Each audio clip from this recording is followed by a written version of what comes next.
नसीम भाई, welcome welcome. Sameer ji, I hope मेरी आवाज़ सभी आ रही है। अगर आवाज़ आ रही है तो चैट बॉक्स में लिख दीजिए।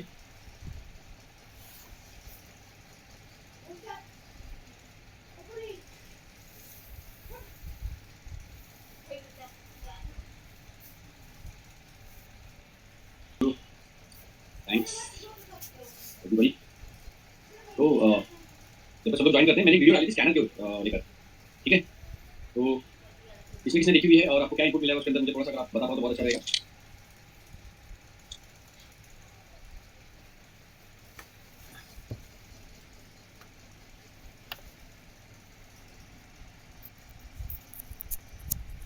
किसने इसने वीडियो देखी है? अगर आप लोगों का कुछ समझ में नहीं आया है या आपको क्या समझ में आया है, देखिए वो जो स्कैनर का मैंने रिव्यू किया है, रिव्यू नहीं है बेसिकली, ओवरव्यू है कि कोई भी स्कैनर जब आप यूज़ करते हैं, जो बेसिक फंक्शन होते हैं, वो बेसिक फंक्शन पे कैसे काम किया जाता है और फॉल्ट फाइंडिंग, रूट एनालिसिस पे कैसे यूज़ किया जाता है, वो मैंने उस फंक्शन के अंदर कवर किया, ठीक है? और वो ये भी है कि अगर ये स्कैनर समझ लीजिए अगर आप लेते हैं, तो उस वक़्त आपको 3 चीज़ों का ध्यान रखना है। वो मैंने उसके अंदर देखा है, कवर किया था वो वीडियो के अंदर। ये हमारी पहली वाली वीडियो थी, मतलब स्कैनर को डेडिकेटेड। अभी कर क्या रहे हैं कि स्कैनर मतलब बहुत सारे स्कैनर आते हैं। हमारे पास में लॉन्च पहले से ही था।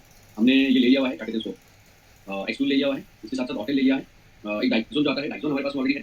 तो हम क्या करेंगे कि ओवर द पीरियड धीरे-धीरे करके ऑलमोस्ट हर एक स्कैनर से, हर एक गाड़ी में धीरे-धीरे करके हर एक गाड़ी के अंदर किस तरह से डायग्नोस किया जाता है और किस तरह से सिस्टम को समझा जाता है, वो हम लोग पूरी तरह आगे आने वाले इस पे कवर करते रहेंगे। ये हफ्ते में भी और 2-3 वीडियो आएगी, जो स्पेसिफिकली ये बताएगी कि स्कैनर से सेंसर को कैसे चेक किया जाए। तो मेरी पहली प्रायोरिटी ये है कि मैं आप लोगों को ये दिखा पाऊँ अलग-अलग ब्रांड्स में ये सेंसर स्कैनर के ज़रिए, मतलब बिना सबसे पहले ये पता लगाना कि भाई सेंसर जो है वो आपका काम कर रहा है कि नहीं कर रहा है। वो जो है वो वीडियो के माध्यम से मैं आपको गाड़ी में बैठकर और एक सही तरीके से आप लोगों को सेंसर की टेस्टिंग सबसे पहले समझाऊँ, ठीक है? उसी के साथ-साथ बैटरी टेस्टिंग कैसे करना है स्कैनर के ज़रिए, वो भी मैं आपको बता दूँगा। देखिए क्या है ना, समय बदल चुका है। हम लोग 2024 में बैठे हैं। अभी मैं रिसेंटली मेरी मीटिंग हुई थी ऑटल के टीम के साथ में। तो ऑटल की टीम के साथ जो मेरी मीटिंग हुई थी, उन्होंने मुझे एक चीज़ बताई कि अभी उनके स्कैनर है उनके पास में एक मॉडल, थोड़ा टॉप एंड मॉडल वाला है। वो टॉप एंड मॉडल में हमारा क्या कहते हैं, पल्स जनरेटर तक आ गया है। मतलब जो वेव फॉर्म होती है ना, वो भी जनरेट हो गई है। एग्जांपल कहने का मतलब ये समझिए, अगर आपका सेंसर काम नहीं कर रहा है और आप ये देखना चाहते हैं कि वायरिंग की कोई इश्यू है तो नहीं, तो उस मामले में आप क्या कर सकते हैं, सिंपली आप यहाँ से, रंजीत जी ने वीडियो देखी, बढ़िया। तो आप क्या कर सकते हैं कि वो स्कैनर के ज़रिए, मतलब सिंपली पल्स जैसा आपका ग्राइंड सेंसर जनरेट करता है, वैसे ही पल्स आप स्वेप हुआ हो, वेव फॉर्म हो या आपके एनालॉग हो या डिजिटल हो, वो आप सेलेक्ट करके जितने भी आप उसमें पैरामीटर करना चाहते हो, जैसे 0 से 5 पे करना चाहते हो, 0 से 5, 0 से 12 करना चाहते हो, 0 से 12, आप खुद जनरेट करके ईसीएम को भेज सकते हो, देख सकते हो कि ईसीएम लेने के बाद में गाड़ी चालू करता है कि नहीं करता है। तो आज के डायग्नोस्टिक टूल यहाँ तक करना शुरू कर दिए हैं। 2024 में हम लोग बैठे हैं। इलेक्ट्रॉनिक रिपेयर आप लोगों को मैनुअली कैसे करना है वो मैंने बताया है। वायरिंग टेस्टिंग के जो वीडियोज़ हैं वो भी हम लोग प्रैक्टिकली बना रहे हैं। लेकिन एक चीज़ समझिए, क्या है ना, कुछ चीज़ ऐसी होती है जैसे प्रैक्टिकल है, जैसे कि एग्जांपल गाड़ी के ऊपर मुझे आप लोगों को बताना है, तो वो बहुत ही इंसुलेटेड, यानी कि ऐसी जगह पे होना चाहिए जहाँ पे डिस्टर्बेंस ना हो। क्योंकि अगर लाइव में देखा ना, तो लाइव में बहुत सारे चैलेंजेस होते हैं। जब हम लोग टेबल पे बैठ के ट्रेनिंग देते हैं तो नेटवर्क स्टेबल होता है, नेटवर्क का कोई इश्यू नहीं होता, ठीक है? साथ ही के साथ में आप लोगों का भी नेटवर्क स्टेबल होता है। हम लोग अगर प्रैक्टिकल में जैसे गाड़ी चालू करनी है, बंद करनी है, कोई पार्ट खोलने हैं, तो कई बार क्या होता है, बहुत सारा समय से पार्ट खोलने में चला जाता है, यानी कि इसी कारण से हम लोग क्या कर रहे हैं कि सिंपली वीडियो बना रहे हैं प्रैक्टिकल का, जिससे कि वो वीडियो आप लोग देखेंगे तो आपको अंदाजा आ जाएगा कि इसमें एक्चुअली में काम कैसे किया गया है, ठीक है? तो मेरी रिक्वेस्ट रहेगी कि जो भी वीडियो हम लोग डालते हैं ना, एक तो लाइव तो आ ही रहे हैं, लाइव के साथ-साथ जो भी वीडियो हम लोग डाल रहे हैं, मेरी रिक्वेस्ट है कि आप वीडियो लोग जाके प्लीज़ देखिए, क्योंकि जब वो वीडियो आप देखते हैं ना, तो उसमें आपको फ़ायदा ऐसा होता है कि वीडियो आपको, मतलब एक तो कभी भी कन्वीनिएंट टाइम पे आप देख सकते हैं, प्लस जब भी मैं वीडियो डालूँगा उसका एक सिंपल क्वेश्चन वगैरह अगर आपके कुछ हैं, तो वो क्वेश्चन हमेशा ले लूँ, ठीक है? जिससे कि आप लोगों को ये पता रहेगा। हम लोग क्या करें, स्मार्ट तरीका अपना रहे हैं, जैसे बैटरी टेस्टिंग कैसे करना है, सेंसर टेस्टिंग कैसे करना है स्कैनर के ज़रिए, हम लोग आपका एक्चुएटर टेस्टिंग कैसे की जाती है, एक्चुएटर टेस्टिंग दोनों तरीका का हम लोग बताने वाले हैं। ये सब वीडियो फॉर्मेट में आएगा और इसका कोई दिन नहीं होता, ठीक है ना? लेट्स से एग्जांपल के तौर पे कि हम लोग लाइव भी आ रहे हैं और साथ के साथ आपको हफ्ते में कभी भी वीडियो जैसे एडिट हो जाती है, वीडियो हम आपको डाल देंगे। आपको करना क्या होगा, जो भी वीडियो है उसको ध्यान से देखिए। उसमें आपको क्या समझ में आया या कुछ आपको कुछ ऐसा लगा जो समझ में नहीं आया, उसको लेकर आप सिंपली सवाल कर सकते हैं, बिना किसी इसके, मतलब लाइव में हम लोग आएँगे, ठीक है? तो उसी के लिए मैं यहीं पे आपको ये सवाल अगेन पूछ लेता हूँ कि अगर आप लोगों को लास्ट जो मैंने वीडियो डाली थी, वो वीडियो अगर आप लोगों ने पूरी तरह से देखी है, तो आपको कुछ सवाल बनने चाहिए थे। क्योंकि मुझे पता है मैंने उसमें कुछ ऐसे फंक्शन बताए हैं, जो कि पहले नहीं आते, ठीक है? रूबल जी ने फॉलो डाला है। हाँ, तो रंजीत जी, आपने जो सवाल किया है ना, ये पीडब्ल्यूएम में ड्यूटी साइकिल जनरेट करके एक्चुएट किया जा सकता है क्या स्कैनर के हेल्प से? एक्चुअली एक्चुएटर का तो बहुत सारे एक्चुएटर को एक्चुएट करके देख सकते हैं, लेकिन स्कैनर में जो एक्चुएशन टेस्ट होता है ना रंजीत जी, वो स्पेसिफिकली यूज़ किया जाता है सिर्फ डायग्नोस पर्पज़ के लिए। डायग्नोस पर्पज़ का मतलब क्या होता है, जब आप एक्चुएशन टेस्ट को क्लिक करते हो, तो इसे क्या करते हैं, उसको पता है कि डायग्नोस के लिए यूज़ किया जाता है। तो यहाँ से लेकर एक्चुएटर तक वो एक पल्स भेजता है, जो सिर्फ डायग्नोस के लिए होती है। तो मतलब सिंपली एक जैसे फैन है, फैन चालू होगा और बंद हो जाएगा। चालू होने का मतलब कि वहाँ पे सिस्टम सब ठीक तरीके से काम कर रहा है, इस तरह से टेस्टिंग हो जाती है। लेकिन जो मैं पल्स जनरेटर की जो मैंने बात की, उस पल्स जनरेटर में एक्चुअली हम लोग ईसीएम से कमांड नहीं देते। हम पिन के ऊपर, सिंपली वायर के ऊपर या पिन के ऊपर पल्स जनरेट करके एक्चुएटर को चालू करने का काम करते हैं। ये है जो नई चीज़ मैंने सीखी, क्योंकि मैं इतने सालों से स्कैनर और डायग्नोस्टिक पे काम कर रहा हूँ। कोई भी किसी भी तरीके का इंटरफेरेंस जो है वो बाहर से देना बहुत मुश्किल होता है। हम लोग जो भी कर सकते थे स्कैनर के ज़रिए ही कर सकते हैं, ईसीएम के ज़रिए, कंट्रोल यूनिट के ज़रिए कर पाते थे। मतलब स्कैनर कमांड देगा ईसीएम को, ईसीएम कमांड देगा एक्चुएटर। यहाँ पे क्या हो रहा है, स्कैनर सीधा कमांड दे रहा है एक्चुएटर। बीच में ईसीएम अगर हमारा खराब है या नहीं है, तो उसकी ज़रूरत नहीं है हमको, ये आइडेंटिफाई करने के लिए क्या हमारा एक्चुएटर काम करेगा। वो मैंने देखा और मेरे को बड़ा अच्छा लगा। खैर वो प्रोडक्ट भी मैंने मँगाया हूँ, 1.5-2 महीने में आ जाएगा। उसका भी मैं पूरा डिटेल ट्रेनिंग जो है उसमें हम लोग करने वाले हैं। तो वो टाइम पे एक थोड़ा-सा हमको बेनिफिट हो जाएगा, ठीक है? रूबल जी, आपका क्वेश्चन है 30036 सीपीयू का फॉल्ट बोर्ड है। 30336 गाड़ी कौन सी आपकी?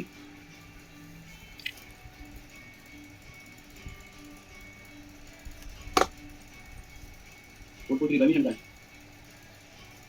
कोरिलेशन को दिखाई दे रहा है? 1 वॉल, दोनों एक्चुएटर का है। तो देखिए ये जो फॉल्ट कोड है ना P0336 एंड P0443 जो चैट बॉक्स में गूगल ने डाला हुआ है, बेसिकली P0336 में ये सर्किट दिखा रहा है। ये सर्किट का मतलब क्या होता है, पावर सप्लाई वाला वोल्टेज, 12 वोल्टेज होगी जो आपके सिग्नल की तरह काम कर रही होगी, और वही सेम 12 वोल्टेज जो है आपके पीडब्ल्यूएम को भी मिल रही होगी, सॉरी इवेक पर वाले को जो है आपकी P0443। तो हो सकता है कि वही 12 वोल्टेज की प्रॉब्लम हो, इस वजह से दोनों फॉल्ट एक साथ आ रहे हैं। तो बस चेक की मुझे पता, ठीक है। यस सूरज जी बोलिए, आपका माइक ऑन कर दिया मैंने।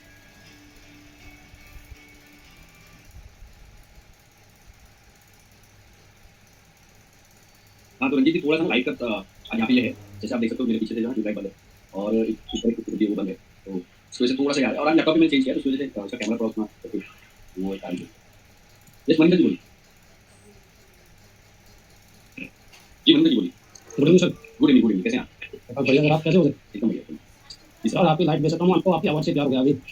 अरे सर थैंक यू। सर एक तो मेरी क्लास काफ़ी छुट्टी हुई है, मैं उसको कैसे कवर करूँ? और सर जो आपने डायग्नोस की क्लास डाली है वो मुझे टाइम में कहाँ पर डाली है, कंटेंट में है या किसमें है? तो मुझे बताइए। ऐसा है कि नहीं कंटेंट पे ही हो, लास्ट में लिख के अच्छा अच्छा सर, मुझे टाइम नहीं मिल पा रहा और मेरी काफ़ी क्लासेस छुट्टी है, मैं कैसे कवर करूँ? मैं आपको बता दूँ एकदम सिंपल तरीका समझाता हूँ, बेफिक्र रहिए आप। डेली जो है कोई भी समय आप एक चूज कर लीजिए जिसको आपको लगता हो कि मैं फ्री होता हूँ, और जबकि आज के टाइम पे क्या हर एक पर्सन जो है ना वो जो फ्री टाइम है वो इंटरनेट पे अपना यूट्यूब पे खास करके रीलें ऊपर नीचे करने में निकाल देता है।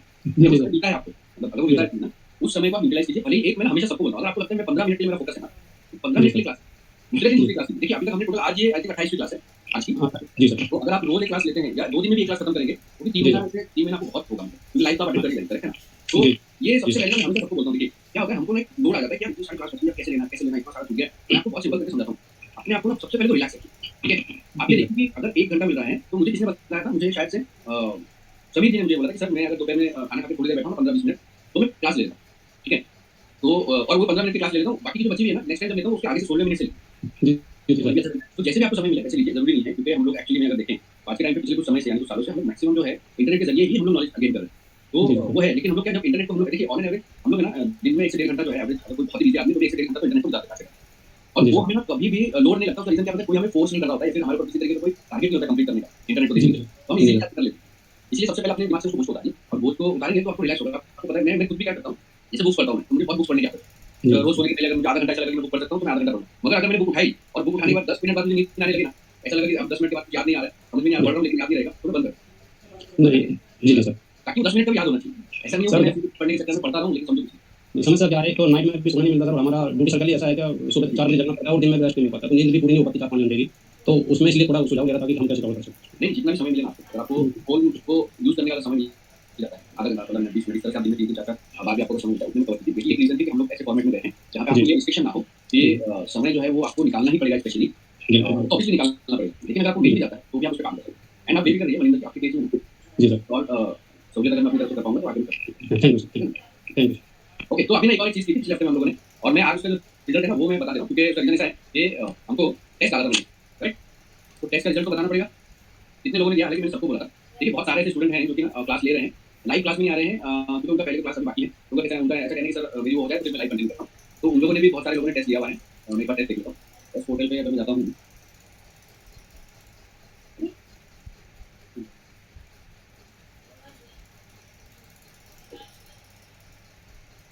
तो मैं थोड़ी स्टैट्स देख लूंगा पहले, स्टैट्स देखने के बाद में आगे हम लोग कंटिन्यू करेंगे। आज का जो हमारा टॉपिक है वो ईपीएस, अभी तक जो हमने कवर किया है वो है हमारा ईपीएस और इंजन इलेक्ट्रॉनिक्स, जिसमें एक्चुएटर और सेंसर दोनों कवर किया हुआ है। अभी हम लोग कवर कर रहे हैं ईपीएस, और ईपीएस कवर हो जाएगा आज नहीं, एक और क्लास लगेगी उसके लिए, लेकिन आगे जाके हम लोग उसको बाकी का भी कवर करेंगे, ठीक है ना। तो सबसे पहले मुजफ्फर मलिक आपका मैं ले लेता हूँ, जिन्होंने क्लास टेस्ट दिया हुआ है। तो बहुत बढ़िया, आपका 85% आपका 70 मतलब 20 में से आपने 17 स्कोर किए हैं, और जो आपने समय लिया मैं दिखा देता हूँ आपको, ठीक है। तो सर आप ही देख रहे हो ना,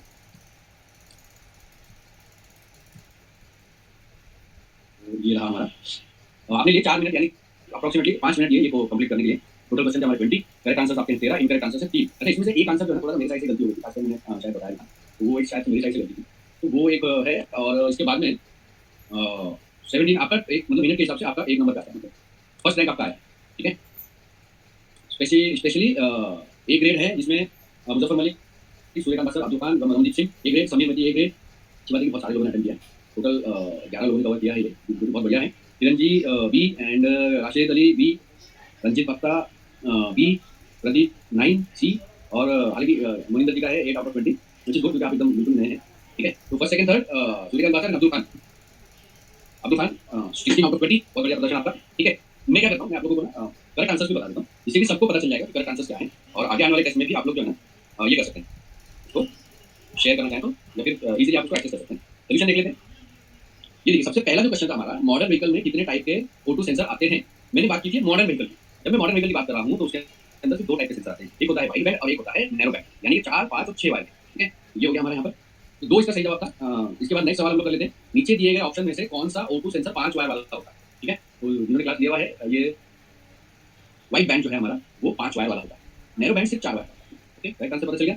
इसके बाद नैरो बैंड सेंसर की सिग्नल वोल्टेज कितनी होती है, तो ये होती है 0.1 वोल्टेज से लेकर 0.9 वोल्ट। बढ़िया, जिसने सही जवाब दिया है उन लोगों को कांग्रेचुलेशन, क्योंकि ये ट्रिकी सवाल था। यही चीज होती है जो लोग भूल जाते हैं। अगर आप सिग्नल वोल्टेज याद नहीं रखेंगे तो आप कैसे आइडेंटिफाई कर पाएंगे कि भाई जो सिस्टम है वो किस तरह से काम कर रहा है या नहीं। इसके बाद आता है अपना वाइड बैंड O2 सेंसर की सिग्नल वोल्टेज कितनी होती है। अब ये जो आप गलती देख रहे हो ना, ये जो क्वेश्चन है ये मेरे साइड से गलती है। एक्चुअली जिन लोगों को भी ये क्वेश्चन गलत हुआ है वो मैं मार्क करना एक्चुअली यहाँ पर जो है ना भूल गया था या गलती से मैंने दूसरा मार्क कर दिया था। मुझे करना था ये 2 नंबर वाला और मैंने 1 नंबर वाला, तो इसका जो ये है वो सही ये वाला है, तो इन्होंने सही जवाब दिया, 1 मार्क दूंगा, टोटल होता है। इसके बाद आता है नैरो बैंड O2 सेंसर को सिर्फ आंखों से देखकर कैसे पहचान सकते हैं। Narrow band O2 sensor, narrow band O2 sensor को सिंपल था, इसके सिग्नल वायर मोटे-मोटे होते हैं। ये 5 वायर का होता है, ये 4 वायर का होता है, ये सिग्नल वोल्टेज नहीं देता। तो सही आंसर क्या हुआ कि ये 4 वायर का होता है। अगर आपको सिंपली अगर ये पता लगाना हो कि सेंसर ये कौन सा है, तो हमने बताया भाई वायर भी देख लीजिए, पता चल जाता है। तो ये जो हमने देखा उससे हमको क्लियरली आइडिया आ गया, 4 वायर जो है वो हमारा नैरो बैंड वाला सेंसर O2। इसके बाद wide band sensor, wide band sensor scanner इनमें से कौन-कौन सी वैल्यू दे सकता है। ठीक है, वाइड बैंड सेंसर इनमें से कौन-कौन सी वैल्यू दे सकता है। करेक्ट आंसर है इन्होंने दिया हुआ है यहाँ पे इंजन आरपीएम जो है वो wide band O2 sensor engine RPM नहीं बता सकता। ठीक है, तो वो AFR यानी कि एयर रेशियो, सिग्नल वोल्टेज और O2 की वैल्यू ये तीनों दे सकता है, लेकिन इंजन आरपीएम आपका O2 सेंसर नहीं बता। ठीक है, ये आपका क्लियर हो गया, वेरी गुड। नेक्स्ट कर लेते हैं हम लोग। इसके बाद आता है आपका ये रहा हमारा नैरो बैंड सेंसर के हीटर वायर में supply voltage, main supply voltage कितनी होती है। तो इसका 8, 6, 9 ये गलत जवाब है, ये है 12 वोल्टेज। करेक्ट, किसी भी एक्चुएटर को काम करने के लिए जनरली यहाँ पे खास करके हीटर वगैरह होता है 8 वोल्टेज यूज किया, 12 वोल्टेज यूज किया। नैरो बैंड सेंसर के सॉकेट में इनमें से कौन सी वोल्टेज ओपन हार्नेस में मिलेगी। नैरो बैंड सेंसर, ठीक है, तो देखिए यहाँ पे एक जो है ना ये छोड़ा हुआ है, ये भी आपको लेना था। अदरवाइज 5 वोल्टेज नहीं मिलती है, इसके अलावा ये 4 वोल्टेज यहाँ पर मिलता है। कई बार 1 होता है, 2 होता है, 3 होता है, ये 4 वोल्टेज पर मिलता है। ठीक है, यहाँ पे इस वजह से ये इनकरेक्ट आया हुआ है आपका, जो कि है 8वां क्वेश्चन। ये देखिए आप यहाँ पे देख सकते हैं, क्योंकि आपने 1 वोल्टेज छोड़ दिया। 1 वोल्टेज जो है बेसिकली मैंने बताया फीडबैक की तरह काम कर रही होती है। तो ओपन हार्नेस में ये 1 दिखाई दे सकती है, क्लोज करने में 9 दिखाई दे सकती है, आपकी 12 दिखाई दे सकती है या 0 दिखाई दे सकती है, इस तरीके से। ठीक है, इसके बाद आता है आपका O2 सेंसर काम कर रहा है या नहीं, ये पता करने के लिए स्कैनर के किस फंक्शन में जाएंगे। ऑब्वियसली लाइव डेटा स्ट्रीम में जाएंगे। ओके, इसके बाद आता है आपका ऐप सेंसर कितने वायर का होते हैं। एकदम सिंपल यार, देखो उन्होंने 1 सेकंड में जवाब दिया, यहाँ पे सेकंड में। ठीक है, इसके बाद आता है ऐप सेंसर के सभी वायर कौन से कंट्रोल यूनिट में जाते हैं। इसी में जाते हैं डायरेक्टली। बहुत ही लोगों ने ये आंसर दिया है ETC वाला, इलेक्ट्रॉनिक थ्रॉटल कंट्रोल वाला, तो प्लीज ये मत दीजिए क्योंकि इलेक्ट्रॉनिक थ्रॉटल कंट्रोल में नहीं जाते हैं, ECM में डायरेक्टली जाते हैं। ऐप सेंसर में अगर एक सेंसर खराब हो जाए तो एक्सेलरेशन बंद हो जाता है, सही या गलत। इसका सही जवाब है नहीं, एक्सेलरेशन बंद नहीं होगा, क्योंकि 2 सेंसर लगाने का रीजन यही है ताकि एक सेंसर खराब हो सके तब भी एक्सेलरेशन चालू रहे, एक्सेलरेशन बंद नहीं हो, या तो वो एकदम हाई पे मिले या फिर एकदम लो पे मिले, लेकिन मिले। ठीक है, इसके बाद आता है ऐप सेंसर में कितने सिग्नल वायर होते हैं। ये भी ट्रिकी क्वेश्चन है, अगर आप ध्यान से पढ़ेंगे तो कोई भी जवाब दे सकता है। ट्रिकी का मतलब क्या, ऐप सेंसर में कितने सिग्नल वायर होते हैं। सिंपल बात है, 2 वायर, 2 सिग्नल वायर होते हैं। सिग्नल वायर 2 होते हैं, टोटल वायर 6 होते हैं। ठीक है, अगर ये मैंने ऑप्शन में 6 लिखा होता तो कई लोग होते 6 का जवाब देते। ठीक है, ऐप सेंसर में 2 सिग्नल क्यों होते हैं। तो एक लो आरपीएम के लिए और दूसरा हाई आरपीएम के लिए। एक ऐप सेंसर का सिग्नल और दूसरा थ्रॉटल का सिग्नल। एक सिग्नल ECM में जाएगा, दूसरा थ्रॉटल में जाएगा। सेंसर को 2 सिग्नल की जरूरत होती है। देखिए ये इसका सही जवाब है, इन्होंने एकदम सही जवाब दिया, एक लो आरपीएम के लिए और एक हाई आरपीएम के लिए। इसी कारण से एक सेंसर खराब होता है तो दूसरा काम करता रहता है अपना। इसके बाद आता है electronic throttle body, filling the line का सिस्टम है। ये इलेक्ट्रोमैकेनिकल सिस्टम है, हाइड्रो इलेक्ट्रॉनिक नहीं है, इलेक्ट्रॉनिक नहीं है, हाइड्रोलिक नहीं है। ये है आपका इलेक्ट्रोमैकेनिकल सिस्टम। ETC कितने वायर की हो सकती है, इलेक्ट्रॉनिक थ्रॉटल कंट्रोल कितने वायर का हो सकता है। ये मल्टीपल चॉइस क्वेश्चन था, शायद यहाँ पे आप कंफ्यूज हो गए होंगे। एक चीज याद रखिए, अगर आपका एक बॉक्स आ रहा है तो मल्टीपल चॉइस क्वेश्चन है। आपके ऑप्शन में अगर बॉक्स आता है वेब बॉक्स तो मल्टीपल चॉइस क्वेश्चन है, और अगर वहीं पे आपका सर्कल आता है तो वो सिंगल मतलब एक आंसर करना है। 6 वायर का भी होता है, 5 वायर का भी होता है, 4 वायर का भी होता है, 3 वायर का भी। इसके बाद आता है ETC में कितने सिग्नल होते हैं। ETC में 2 सिग्नल होते हैं। करेक्ट, ETC के सिग्नल वायर में टोटल कितनी वोल्टेज होती है। ETC के सिग्नल वायर में हमको मिलती है टोटल में 5 वोल्टेज। सिग्नल वायर्स मिलता है, वायर यानी दोनों वायर। ठीक है, इसके बाद आता है आपका ETC का मोटर ECM से कौन से वायर पर कंट्रोल होता है। ETC का मोटर ECM से कौन से वायर पर होता है। तो ग्राउंड, बैटरी पॉजिटिव सिग्नल। तो करेक्ट आंसर है ग्राउंड या पॉजिटिव वोल्टेज दोनों पर कंट्रोल किया जा सकता है, डिपेंड करता है कंट्रोलर को कॉन्फ़िगरेशन सिस्टम में किया। ये आ गया लास्ट सवाल। तो यहाँ पर ETC और ऐप इनमें से किस सिस्टम का हिस्सा होते हैं। इलेक्ट्रॉनिक थ्रॉटल कंट्रोल और एक्सीलरेटर पेडल पोजीशन सेंसर, इनमें से किस सिस्टम का। तो यहाँ पे मैंने सिस्टम की बात की, हमने ऑलरेडी ट्रेनिंग कवर की। ओपन लूप क्या होता है, क्लोज लूप क्या होता है, हार्डवेयर लूप क्या होता है मैंने कवर नहीं किया, सॉफ्टवेयर लूप क्या होता है मैंने कवर नहीं किया, HIL मैंने सिर्फ कंफ्यूज करने के लिए यहाँ पे दिया था। तो क्लोज लूप का हिस्सा होते हैं, क्योंकि ये दोनों ECM और ये तीनों एक बहुत ही प्रिसाइज सिस्टम पर काम करते हैं। ठीक है, तो ये हो गया जो इस हफ्ते का मैंने टेस्ट डाला था, पिछले हफ्ते का टेस्ट था ये। कल आपको एक और टेस्ट मिल जाएगा, और इसी तरह से टॉपिक टू टॉपिक टेस्ट डालते रहेंगे, इससे आपका रिवीजन भी रहे। आप लोग मुझे बताइए कैसा लगा आपका एक्सपीरियंस, आपका कैसा रहा। मेरे हिसाब से तो मजा आया होगा आपको। ठीक है, अगर आप लोगों ने ये दिया है सब लोगों ने तो डेफिनेटली आपको मजा आया होगा। ठीक है, और मुजफ्फर भाई मैं आपको बस ये कहना चाहता हूँ, आपने बहुत बढ़िया किया, क्योंकि ट्रिकी सवाल है इसके अंदर, और मैं जानता हूँ जब भी कुछ अटेम्प्ट करेगा ना तो कंफ्यूजन बहुत आएगा, और वो कंफ्यूजन ही हमको गाड़ी पर भी आता है। इसी कारण से मैं क्वेश्चन हमेशा, मेरी ऑफलाइन की जब ट्रेनिंग होती है ना, तो ऑफलाइन की ट्रेनिंग में भी मैं हमेशा इसी तरीके के क्वेश्चन बनाता हूँ, जिससे कि क्या होता है ना, हम लोग जब काम करते हैं बहुत सी बार ऐसा प्रॉब्लम आती है कि हम लोग देख रहे होते हैं कि सामने ही सॉल्यूशन होता है, लेकिन क्योंकि कस्टमर का प्रेशर है, कस्टमर की प्रॉब्लम्स आ रही हैं, इस वजह से हम लोग जो है ना अपने ही पोटेंशियल को लूज़ कर जाते हैं। इसमें सिंपली ये हो रहा होता है,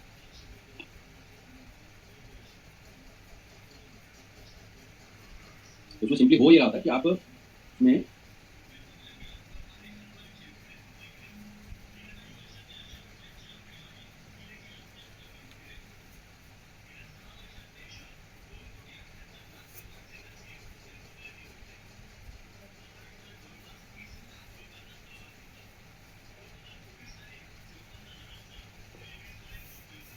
तो कई बार ऐसा होता है कि हम लोग जो है एक्चुअली जब मुझे आता है वो भी हम लोग भूल जाते हैं, ठीक है? तो वो आप लोग नहीं भूलें यही हमारा प्रयास रहता है और इसी कारण से आपको ये टेस्ट जो है ना उस तरीके का बनाना है, ठीक है? आई होप आप लोगों को टेस्ट देकर मज़ा आया होगा और आप लोगों को मज़ा आया है, बहुत बढ़िया। अब हम लोग ईपीएस को बेसिक समझ लेते हैं, लेकिन जनरली क्या ईपीएस एक ऐसा सिस्टम है जो हमको पता है कि उसके अंदर एक्चुअली चल क्या रहा है।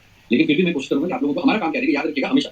तो मैं जनरली क्या है ना कि क्योंकि टेक्नीशियन के साथ में जब ट्रेनिंग करते हैं, तो इन चीज़ों का ध्यान रखना होता है कि उनको ना बहुत ज़्यादा टेक्निकलिटी में ना मतलब फँसाया जाए। जिससे कि क्योंकि उनके पास में वो बैकग्राउंड होता नहीं है कि वो इतने टेक्निकली जो लैंग्वेज है उसको समझ पाएँ। इसलिए मैं हमेशा हर एक कंट्रोल मॉड्यूल को उसके वर्किंग सिस्टम के हिसाब से कितने टाइप होते हैं और उसमें क्या-क्या प्रॉब्लम्स आ सकती है और हमें डायग्नोस कैसे करना है, मैं इसी तरीके से ट्रेनिंग प्रोवाइड करता हूँ, ठीक है? तो ये हर एक कंट्रोल मॉड्यूल का हम उसी तरह से समझेंगे।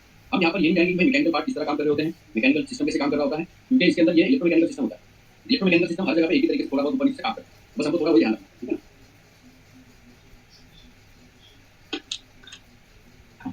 ओके, तो चलिए देखिए, अब इलेक्ट्रॉनिक पावर स्टीयरिंग की अगर हम लोग बात करते हैं ना, जनरली हम लोग इसको ईपीएस बोलते हैं, ठीक है? अच्छा हाँ, एक चीज़ और इम्पोर्टेंट है ना, सॉरी आगे बढ़ने से पहले, एक मिनट सिर्फ आप लोगों को एक चीज़ बता देता हूँ। मुझे किसी ने बोला था आई थिंक सलीम भाई ने बोला था या फिर मनिंदर जी ने बोला था कि सर फुल फॉर्म जो है ना आप बहुत शॉर्टकट यूज़ करते हैं, तो अगर वो फुल फॉर्म आप डाल देंगे तो हम लोगों को पता होगा कि वो फुल फॉर्म कहाँ से देखना है, ठीक है? तो वो मैंने यहाँ पे लिख के रखा था, देखिए मेरे पास में नोट है, अभी तक आप देख पा रहे हो, तो फुल फॉर्म अपलोड, ठीक है? तो यहाँ पे मैंने जो है ना I think Maninder ji Maninder ji, yes yes मैंने आपको करा पता था। है ना? जी सर। ओके, तो मैं क्या जनरली ऐसे नोट्स होते हैं ना, मैं लिख लेता हूँ। ठीक ओके, तो लगभग जितने मुझे ज़बानी आते हैं, ठीक है? जी मैंने सर। डाल दिए हैं, कंटेंट में जाके आपको स्टडी मटेरियल का एक फ़ोल्डर है, ठीक है ना? जी सर। वो ठीक है स्टडी मटेरियल के फ़ोल्डर में आपको मिल जाएगा शॉर्ट ठीक फॉर्म है एक्सप्लेनेशन ऐसे कुछ करके मैंने एक पीडीएफ डाला है, ठीक ठीक है? है सर। Thank you sir. जी, तो ये सब लोगों को मैं मुझे याद आया तो मैं बता देता हूँ कि शायद मैं भूल जाता हूँ और आप लोगों को पता नहीं होती डाला हुआ है। तो नहीं सर मैंने ये- 2 फॉर्म डाले हैं, 2 चीज़ आपने और बोली थी, जैसे स्टैंडर्ड वोल्टेज और सेंसर एक्चुएटर की स्टैंडर्ड वोल्टेज डाल दीजिए, वो भी मैं 2 जी चीज़ें सर। डाल दूँगा। ठीक है ठीक मनिंदर जी? ठीक है थैंक यू सर। वेलकम। चलो कंटिन्यू करते हैं अभी वापस से। तो ऐसे ही छोटे-छोटे फीडबैक देते रहिए, हम भी सुधरते रहेंगे, मतलब सुधरते नहीं रहेंगे, बढ़ते रहेंगे, ठीक है? मुझे ऐसा लगता है कि हर एक पर्सन को अपने आप के अंदर रोज़ जो है वो थोड़ा-थोड़ा सुधार करते रहना चाहिए और सुधार करने के लिए जो सबसे अच्छा तरीका होता है तो ये कि वो बातें सुने, उसको इम्प्लीमेंट करें, ठीक है? तो देखिए ईपीएस इलेक्ट्रॉनिक पावर स्टीयरिंग, ठीक है? इसके बाद आता है एक electronic power assistant steering. Electronic power assisted steering, इसका मतलब क्या होता है? ये भी मैंने शॉर्टकट डाला हुआ है। अगर आपको कहीं भी दिखाई दे ना, तो ये भी एक्चुअली ईपीएस का ही सिस्टम है। बस इसको कैसे लिखा जाता है? Electronic power assisted steering.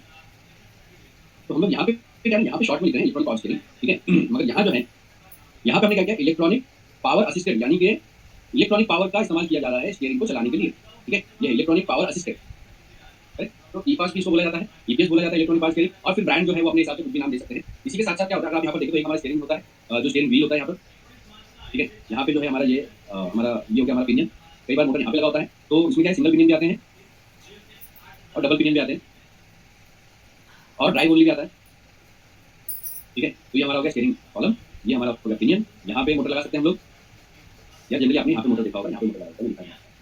ठीक है? इसके अंदर ईपीएस जो है, ईपीएस हम लोग क्यों इस्तेमाल कर रहे हैं? ताकि हम लोग जब स्टीयरिंग को शिफ्ट करें इधर से या इस तरफ, तो हमको जो प्रेशर लगता है, जनरली होता क्या है कि अगर आपने पुराना वाला सिस्टम किसी ने अगर मैनुअल गाड़ी चलाई है, मतलब जो मैकेनिकल स्टीयरिंग वाली गाड़ी अगर किसी ने चलाई है, तो उसमें ये बहुत ज़्यादा हार्ड जाता है, क्योंकि डिपेंड करता है ना आपका सरफेस के ऊपर।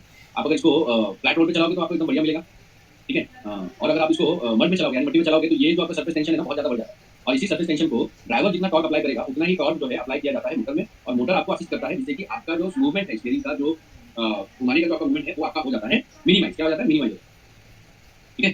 तो ये बेसिक मैंने जो आपको बताया मोटे-मोटे तौर पे। अगर आप किसी कस्टमर को पूछेंगे यानी कि जो अपना खुद का जो ड्राइवर जिसकी गाड़ी है, अगर आप उसको पूछेंगे तो वो यही बोलेगा कि हाँ, हाँ, इसी तरीके से काम होता है। लेकिन हम एज़ अ टेक्नीशियन हमको थोड़ा-सा डीप और जानना पड़ता है, वो कैसे जाते हैं वो मैं एक बार आपको बताता हूँ। देखिए, तो जनरल डिस्क्रिप्शन अगर हम लोग ईपीएस का देखें, तो इसमें होता क्या है कि the EPS has an electric motor which controls the vehicle steering, ठीक है? Control the vehicle. अब यहाँ पे ना ये बहुत इंपॉर्टेंट वर्ड है, ये याद रखिएगा। मैं हमेशा बोलता हूँ जब भी आपको कंट्रोल लिखकर आ रहा होता है ना, इसका मतलब क्या है कि यहाँ पे कंट्रोल किया जा रहा है, ठीक है? और दूसरा एक होता है कि आपको यहाँ पे कंट्रोल की जगह पे असिस्ट लिख के आता है, तो यहाँ पे असिस्ट किया जा रहा है। समझा था उसका मतलब क्या होता है, ठीक है? कंट्रोल द व्हीकल स्टीयरिंग, ये कंट्रोल कर रहा होता है। हम लोग जो है ना सिर्फ एक फोर्स, एक टॉर्क अप्लाई करते हैं स्टीयरिंग को घुमाने के लिए। टॉर्क सेंसर जो है वो ईपीएस को बताता है। इसने हैंड रेज़ किया है। यस सुबह जी बोलिए। अस्सलाम वालेकुम। वालेकुम सलाम। जी बोलिए। अब कैसे मेरे यहाँ से नेटवर्क बहुत डिस्टर्ब है। अच्छा, अच्छा, नहीं अभी आ रही है मेरी आवाज़ आपको? हाँ मैंने क्वेश्चन डाला, वो गाड़ी तो मैंने फिलहाल किक किया। अच्छा सुनिए, मैं आगे क्लॉक पे बात करूंगा अभी दिशा को भी। नहीं कोई बात नहीं, बोलिए ना। हेलो, बोलिए बोलिए रोहन जी, हाँ सर। बोलिए हेलो। बोलिए मैंने बोलिए। गाड़ी तो ठीक कर दिया, लेकिन मैंने जो काम किया गाड़ी में, तो यहाँ पे फास्ट बॉल और crank shaft position circuit code था। तो मैंने फास्ट बॉल को एक्टिव एक्चुएट टेस्ट किया, वो काम नहीं कर रहा। तो फिर भी मैंने क्या किया, वहाँ प्रॉब्लम ये था कि क्रेन सेंसर का जो कपलर है ना और फास्ट बॉल का जो दोनों सेम ही है, दोनों उलट पलट हो गया। हाँ शायद एलपीजी ने एलपीजी किया तो उल्टा से ठीक कर दिया, इसीलिए इसका ट्रैक्शन कंट्रोल, टैग लाइट गाड़ी काम क्यों बंद थी? दोनों काम नहीं कर, दोनों उसका गाड़ी में शो कर रहा। तो मैंने कह रहा जो फास्ट बॉल है ना वो तो बोलिए बोलिए, आवाज आ रही है आपकी? हेलो आ रही बोलिए। जो टेस्ट किया वो काम नहीं कर रहा। तो मैंने सोचा ये तो फास्ट बॉल काम करेगा। फिर भी मैंने जो देखा, जो क्रेन सेंसर वो तो देखा दोनों कपलर सेम है, तो कपलर मैंने दोनों में जिस पोजीशन में है उस पोजीशन में दिया, तो गाड़ी ठीक हो गई है। और एक्चुएटर फिर भी हम टेस्ट किया, वो एक्चुएटर भी काम किया।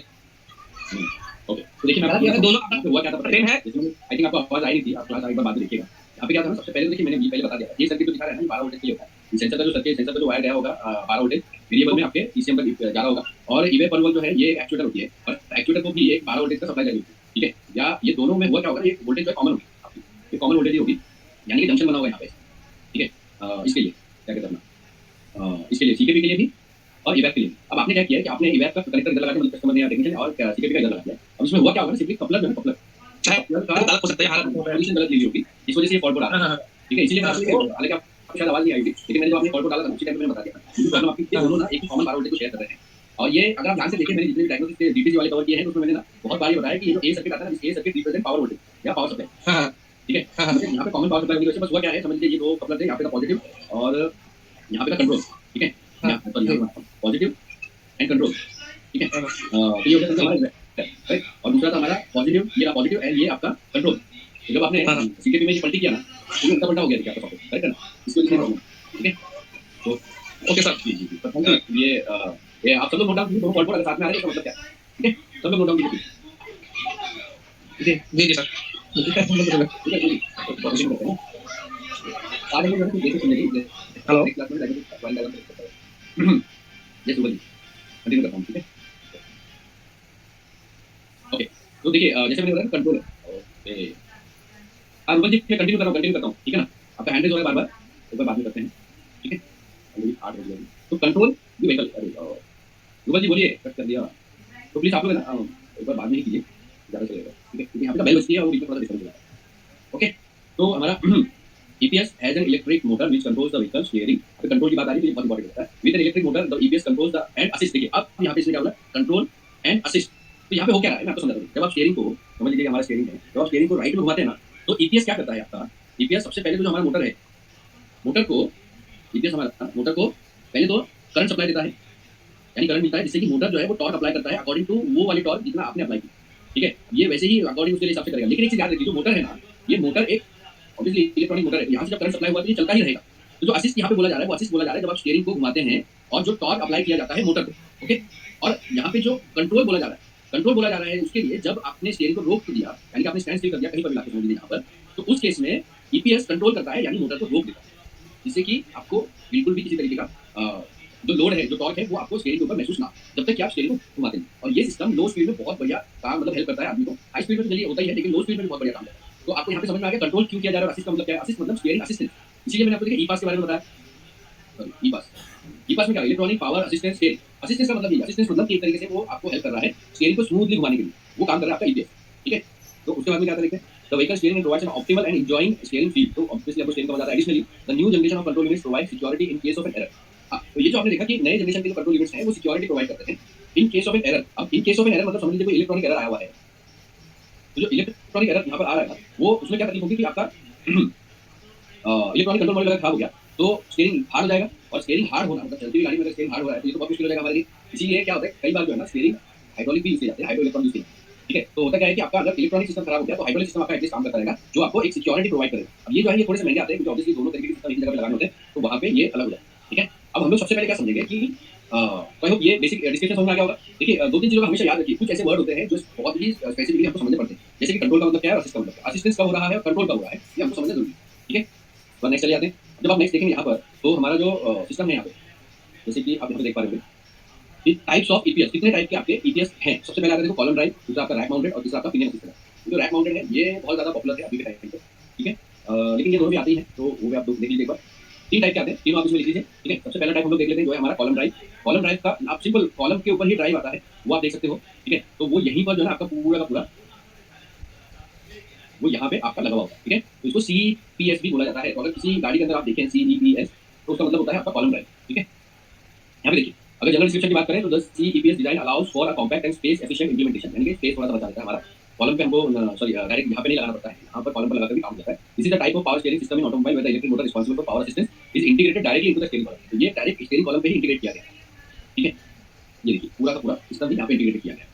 CEPS system are commonly found in modern vehicle as they offer benefits in terms of efficiency, space utilization, and overall vehicle performance. The electric motor is connected to the steering column. The motor generates additional torque, making steering easier. तो ये तो same है बाकी के control module की तरह कि भाई जब भी ड्राइवर को ये करेगा, स्टीयरिंग घुमाएगा, तो इलेक्ट्रिक मोटर जो है वो एडिशनल टॉर्क पैदा करेगा, जिससे कि आपको स्टीयरिंग को घुमाना ईजी होगा, ठीक है। स्पेशली एट लो स्पीड और ड्यूरिंग पार्किंग मैन्यूवर। पर पार्किंग मैन्यूवर मतलब पार्किंग के समय में, ठीक है। तो पार्किंग के समय में लो स्पीड पे ये सिस्टम आपका बहुत ही बढ़िया तरीके से काम करेगा। CEPS system often incorporate sensor to measure, obviously इसके अंदर सेंसर वगैरह लगाए जाते हैं। तो ये सारा सिस्टम जनरली EPS में ना आप बस 2-3 चीज़ों का ध्यान रखिए। EPS में मोटर की जो लोकेशन है ना वो थोड़ी सी बदलती रहती है, उसके अलावा जो कुछ भी बदलता है वो बदलता है हमारा पूरा का पूरा मैकेनिकल सिस्टम, ठीक है। अब जो मैकेनिकल सिस्टम है, मैं हालांकि डायग्नोसिस में आप लोगों को ये बताऊंगा कि मैकेनिकल सिस्टम को कैसे डायग्नोस किया जाता है, ठीक है ना। देखिए अब दूसरा वाला जो हमारा वो है रैक माउंटेड। ये देखिए ये जो है पूरा का पूरा रैक पे लगा हुआ है, ये हमारा स्टीयरिंग रैक हो गया, ये हमारा स्टीयरिंग रैक है, ठीक है। अगर हम लोग इसके डिस्क्रिप्शन की बात करें तो जनरल डिस्क्रिप्शन में in the REPS system the electric motor which is the main component in EPS system located on the steering rack. ये स्टीयरिंग रैक पे लगा हुआ है direct. In this system the electric motor directly takes the signal from ECU, यानी कि directly EPS से ही signal लेता है and generates the torque inside it, मतलब ये यहीं पर टॉर्क जनरेट कर रहा है, ठीक है। अगेन ये साइड में या फिर ये side. The electric motor is directly linked to the steering rack ensuring that the power assistance is applied direct to the wheel. तो आपका जो ensuring that the power assistance is applied directly to the wheel, क्योंकि अगर rack पर लगा होगा तो directly wheel पर ही अप्लाई की जाएगी। wheel. The placement of the electric motor on the steering rack enables a quick and direct response to the driver input. तो ये याद रखिए, ये ना बहुत इंपॉर्टेंट चीज होती है कि हमको पता होगा कि इनपुट कहाँ से आ रहा है। ये मामले में कैसा है ना, इनपुट हमेशा ड्राइवर ही होता है। बहुत सारे जो सिस्टम है गाड़ी के अंदर इसमें ड्राइवर इनपुट, तो ड्राइवर के इनपुट के हिसाब से क्विक रिस्पॉन्स देना, बाकी सब this response implies the overall steering wheel and ये आपका जो कॉमन चीज है, ये सारा सिस्टम लेकर तो बनाया जाता है। हालांकि ये मैकेनिकल पार्ट है, तो मैं हालांकि देखिए आपने तो बहुत सारे टेक्नीशियन ये सारे सिस्टम पे काम करे होंगे, लेकिन आपको पता नहीं होगा रैक माउंटेड क्या होता है, आपका कॉलम ड्राइव क्या होता है, पिनियन असिस्ट क्या होता है। तो ये क्लास में आपको थोड़ा सा इसका आइडिया आएगा, ठीक है। तीसरा है हमारा पिनियन असिस्ट। तो पिनियन असिस्ट में भी क्या होता है, सिंगल होता है और डबल होता है। तो सिंगल एंड डबल पिनियन वॉश के बहुत ज्यादा बनते हैं। In the PEPS the electronic motor is situated in the steering gear box. तो आपका स्टीयरिंग के गियर बॉक्स के अंदर electronic motor, specially in the pinion gear, कहाँ पर आपका पिनियन गियर, ठीक है। This system allows the electric motor to drive the output shaft and the pinion gear to deliver the direction to the vehicle. तो ये output shaft को directly torque apply करता है और आपका जो पिनियन है वो गियर को डायरेक्शन देता है। मतलब जब आप बेसिकली मूव करेंगे स्टीयरिंग को, आपका पिनियन गियर जो है वो व्हील को व्हीकल को डायरेक्शन देने का काम कर रहा होता है। PEPS provide assistance by exerting force on the pinion gear. ये जो है ना, ये पता कर रहा है कैसे, जो पिनियन गियर है हमारा, पिनियन गियर के ऊपर जो फोर्स लगी हुई है उसके हिसाब से मोटर फोर्स अप्लाई करता है। ये फोर्स आ रही है तो आपकी आ रही है स्टीयरिंग से, ठीक है, डायरेक्टली, ठीक है ना। This assistance makes it easier for the driver to turn steering wheel, especially in lower speed during parking maneuver. This system is more efficient as it turns the wheel with less effort and less power. ज्यादातर जो है वो ये वाला use किया जा रहा है और किया जाता है, लेकिन इसमें कंपल्सरी नहीं है, तो ये याद रखिएगा। इसमें बस दो चीज आपको देखनी होती है, सिंगल पिनियन होता है, डबल पिनियन होता है। तो दोनों में ही पिनियन ये होता है। इसको कई बार ऐसे लिखा जाता है PEPS PEPS, आपको स्कैनर के अंदर दिखेगा ऐसा, ठीक है। तो अगर ऐसा लिखा हुआ है तो प्लीज याद रखना, this is pinion EPS, okay. The motor is located in the steering gearbox, allowing this system to produce much power. The fuel economy and the power generated by the engine are much higher in this system, ठीक है। तो power generated by the engine are much higher in this system. इसका मतलब कि engine जो है इस system पे ज्यादा the fuel economy and the power generated bye, ये हेल्प करता है थोड़ा सा आपको माइलेज वगैरह के लिए, स्मूथ आपका पिनियन की डायरेक्टली स्मूथ मूवमेंट होती है काफी, जिससे आपको पावर भी अच्छी मिलती है, ठीक है। ये बेसिक समझ लीजिए। तीन टाइप के हमारे इलेक्ट्रॉनिक पावर स्टीयरिंग आते हैं, जिसमें अगर हम देखें तो जो फर्क है वो ये है कि लोकेशन का, और लोकेशन के हिसाब से जो भी मैकेनिक है उसको काम कर सकता है, ठीक है ना। हम लोग इसका भी देख लेते हैं इलेक्ट्रॉनिक करेंगे उसको ब्लॉक डायग्राम। तो हमारा ब्लॉक डायग्राम क्या होता है, ये याद रखिए, मैंने ऑलमोस्ट हर एक कंट्रोल मॉड्यूल में ब्लॉक डायग्राम दिखाया है। और ब्लॉक डायग्राम दिखाने का मेरा मकसद क्या होता है ना, ये एक्चुअली में कोई भी कंट्रोल मॉड्यूल कैसे काम करता है, ये हमको पता चलता है आपके ब्लॉक डायग्राम, इससे ब्लॉक डायग्राम। तो देखिए यहाँ पे अगर आप देखो तो ये रहा इनपुट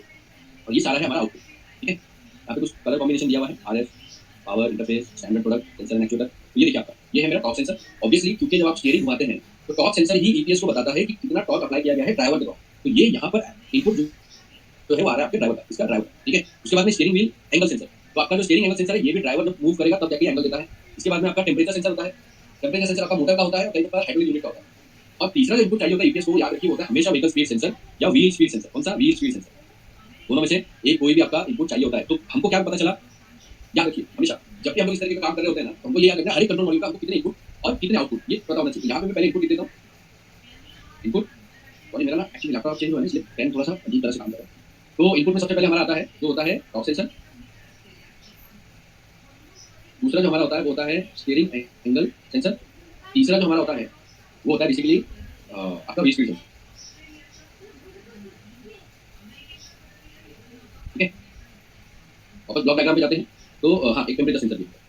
टेम्परेचर सेंसर हालांकि आपका ऑप्शनल होता है, हर एक गाड़ी में आपको नहीं मिलेगा, लेकिन मिल भी सकता है, इसलिए आप प्लीज इसको याद रखिए। इसके बाद में देखिए, अब यहाँ से जो है ना, ये पूरा इनपुट जो है आप देख रहे हो, ये पूरा का पूरा आपका ईपीएस का इंटरनल सर्किट है, ईपीएस का इंटरनल सर्किट। ठीक है, यहाँ पे होती है आपकी सिग्नल कंडीशनिंग, माइक्रो कंट्रोलर को प्रोसेस करता है, प्रोसेस करने के बाद में अब आते हैं आपके आउटपुट।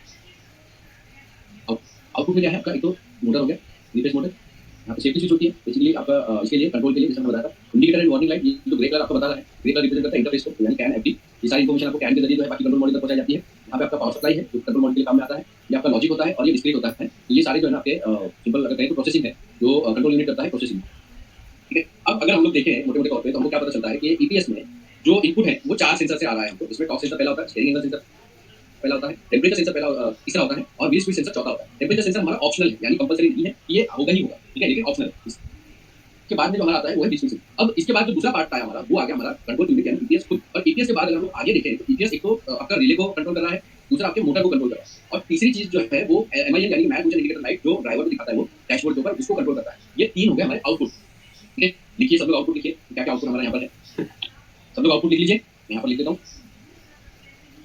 तो यहाँ है हमारा आउटपुट, थोड़ा मुझे आज एक्सक्यूज करना, क्योंकि पेन है ना अजीब तरीके से लिख रहा है। सबसे पहला होता है हमारा मोटर, एंड दूसरा हमारा होता है जो कि हमारे रिलेज होते हैं यहाँ पर, और रिले कंट्रोल यूनिट के अंदर भी लगे होते हैं, तो जरूरी नहीं कि आपको बाहर दिखाई दे। तीसरा हमारा होता है जो कि आपका हाँ एमआईएल, ठीक है, मैन फंक्शन इंडिकेटर लाइट, जो कि ईपीएस की लाइट होती है आपकी। ठीक है, ईपीएस की लाइट, करेक्ट है। तो ये हो गए हमारे आउटपुट। अब इससे क्या समझना है, इससे समझ में आया कि अगर सपोज समझ लीजिए कि मेरे पास में एक कंट्रोल मॉड्यूल का प्रॉब्लम आ रही है, क्या क्या प्रॉब्लम हो सकती है। सबसे पहले टॉर्क सेंसर खराब हो सकता है, दूसरा स्टीयरिंग एंगल सेंसर खराब हो सकता है, व्हील स्पीड सेंसर से आने वाला जो इनपुट है उसमें प्रॉब्लम हो सकता है, टेम्परेचर सेंसर खराब हो सकता है। अब देखिए, जो व्हील स्पीड सेंसर का आपका जो इनपुट होता है वो डायरेक्टली नहीं आता। जब पहले व्हीकल स्पीड सेंसर होते थे तब डायरेक्टली आता था, लेकिन अभी डायरेक्टली नहीं आता है। डायरेक्टली आने की जगह पे क्या करता है कि कैनवस के जरिए आता है, इसके जरिए कैनवस के जरिए। एंड इसीलिए हुआ क्या, सिस्टम के अंदर एक और चीज जुड़ जाती है जिसकी वजह से सिस्टम काम करना बंद करता है, और वो है हमारा कैन। ठीक है, तो ये हमको पता चल गया। इसके बाद में सेम चीज अभी क्या होता है कि प्रोसेसर अगर मल्टी, यानी कि आपको पता है गेटवे में समझाया था, अगर आपने गेटवे देखा हुआ है तो गेटवे में क्या होता है कि आपका एमआईएल का जो वायर वो डायरेक्टली ना जाकर ये भी आपके कैनवस के जरिए ही जाता है। तो एक्चुअल साइड में भी हमारा एक और एक चीज इंपॉर्टेंट जुड़ जाती है, क्योंकि हमारी कैन की लाइन होती है। तो इस तरह से देखिए, आउटपुट प्रॉब्लम कहाँ कहाँ आ सकती है, critical torque sensor, steering angle sensor, wheel speed sensor और टेम्परेचर सेंसर। यहाँ पे मोटर खराब हो सकता है, रिले खराब हो सकता है, और हमारा एमआईएल का लाइट खराब हो सकता है, या कैन की लाइन जो है वो पूरी पूरी खराब हो सकती है। तो ये सारा का सारा समझ में आ गया आपको। ये हो गया हमारा इनपुट और आउटपुट। ये इनपुट और आउटपुट याद रखिए हर एक कंट्रोल मॉड्यूल में। इनपुट अगर आप याद रखेंगे और आउटपुट याद रखेंगे, तो ये फंडामेंटल तौर पे आपको उस कंट्रोल मॉड्यूल की ऑलमोस्ट सारी जानकारी दे देते हैं, जिससे आपको ये पता चलता है कि अगर कल को प्रॉब्लम आई तो मैं आप लोगों को एक मिनट,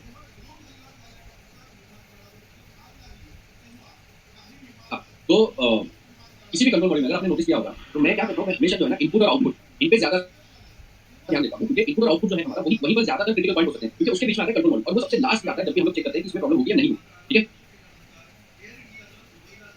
तो ये जो एक सिस्टम है ना, ये हमको ध्यान रखना होता है हमेशा कि इनपुट और आउटपुट यानी कि क्रिटिकल पॉइंट हो गया, वो प्रॉब्लम इन्हीं के इर्द गिर्द होगी। उसके अलावा जो बचता है वो बचता है हमारा वायरिंग सिस्टम और वोल्टेजेस, और वो वोल्टेजेस भी इन्हीं कंट्रोल सिस्टम के आसपास बैठ रही हैं। अलग से कोई कंट्रोल सिस्टम जो है ना यहाँ पर इन जनरली कोई बनता नहीं। ठीक है, तो यहाँ पे समझ में आ गया सब लोगों को। आगे मैं जैसे बोला कि आज हम सिर्फ बेसिक कवर करते हैं, तो इससे फंडामेंटल तौर पे आपको समझ में आ जाएगा कि ईपीएस है।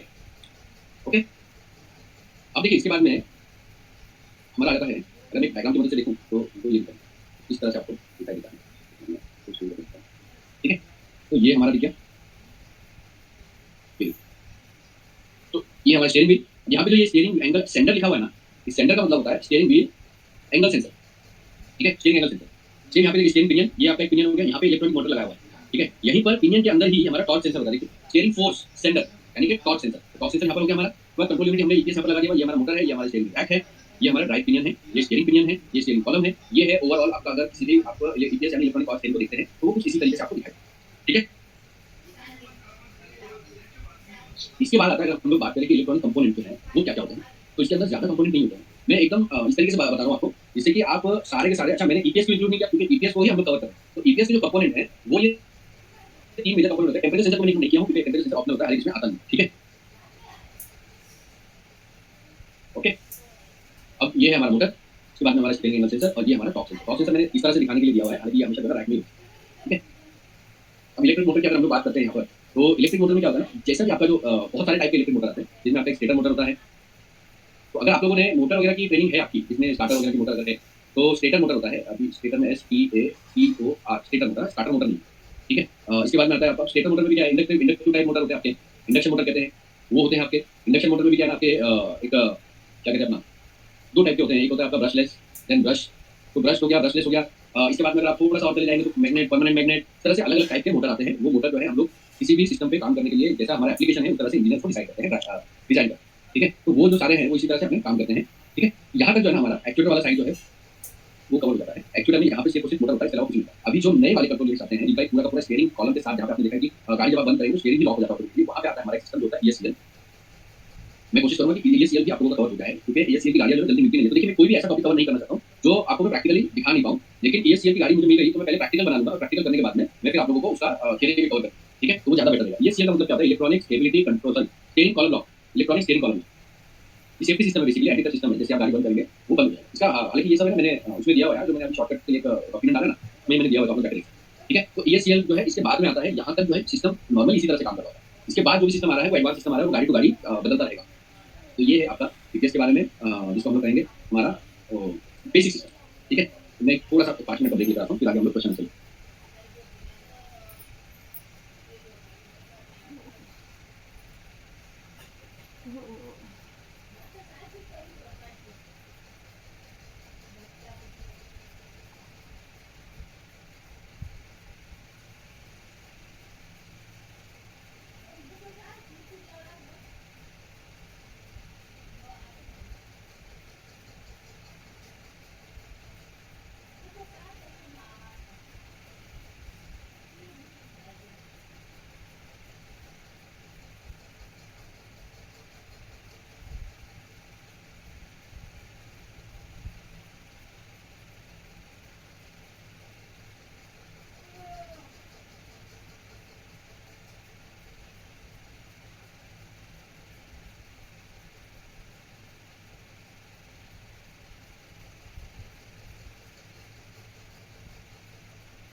ओके, तो अगर आप में से किसी के कोई क्वेश्चन तो पूछिए।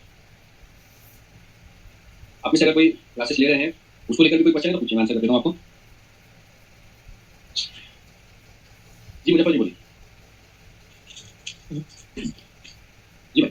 जी सवाल ये था कि मतलब ये इलेक्ट्रॉनिक पावर स्टीयरिंग के लिए तो ये एंगल सेंसर कंपलसरी नहीं है, वो ESP के लिए हुआ है। हाँ, तो एंगल सेंसर कंपलसरी नहीं है, लेकिन क्या हुआ है पता है क्या, वो तो अभी हम लोग के ट्रेनिंग अगर हम लोग देखें कि 2024 में कवर कर रहे हैं ना, तो स्टीयरिंग एंगल सेंसर को मैंने इंक्लूड इसलिए किया है क्योंकि एंगल जो है वो बहुत ज्यादा इफेक्ट करता है स्टीयरिंग के मूवमेंट पे। यानी मैंने ESP में आप लोगों को बोला था कि एंगल सेंसर में और डिटेल में कवर करूंगा EPS के टाइम पे, तो इसलिए मैंने उसको इसमें इंक्लूड किया। एक्चुअली मुझे तो अभी 2-3 महीने हुए स्लाइड में आए हुए, तो इसमें कार में मैंने लाइव डेटा में चेक किया था तो एंगल सेंसर मिला नहीं था मुझे। हाँ नहीं, हर गाड़ी में नहीं मिलता। इसलिए हर गाड़ी में आपको याद है, मैंने ESP के टाइम पे भी बताया था कि टॉर्क सेंसर कंपलसरी है EPS को चलाने के लिए, क्योंकि जब हम लोग स्टीयरिंग घुमाते हैं ना तो हमने कितना टॉर्क अप्लाई किया है, टॉर्क सेंसर EPS को बताता है, और फिर EPS उस हिसाब से ही आपको असिस्टेंस देने के लिए, यानी आपको स्मूथ स्टीयरिंग का असिस्टेंस देने के लिए वो हल्का फुल्का एडजस्टमेंट करता है। ठीक है, तो टॉर्क सेंसर कंपलसरी है। स्टीयरिंग एंगल सेंसर अभी क्या है, क्योंकि ESP जो है वो भी ऑलमोस्ट मैंडेटरी होते जा रहा है, तो स्टीयरिंग सेंसर आ रहा है। अगर आप देखें ना ओवरऑल मोटा तौर पे, तो स्टीयरिंग सेंसर एक एंगल भी बता देता है, जिससे अगर आपका पिनियन वाला ये है उसमें बहुत हेल्प होती है। मतलब EPS जो पिनियन के ऊपर लगा हुआ है ना, वो डायरेक्शन देने में व्हील्स को और ज्यादा स्मूथ हो जाता है। अच्छा वो वो एक अच्छा बेनिफिट है। एज असिस्ट मतलब हो सकता है।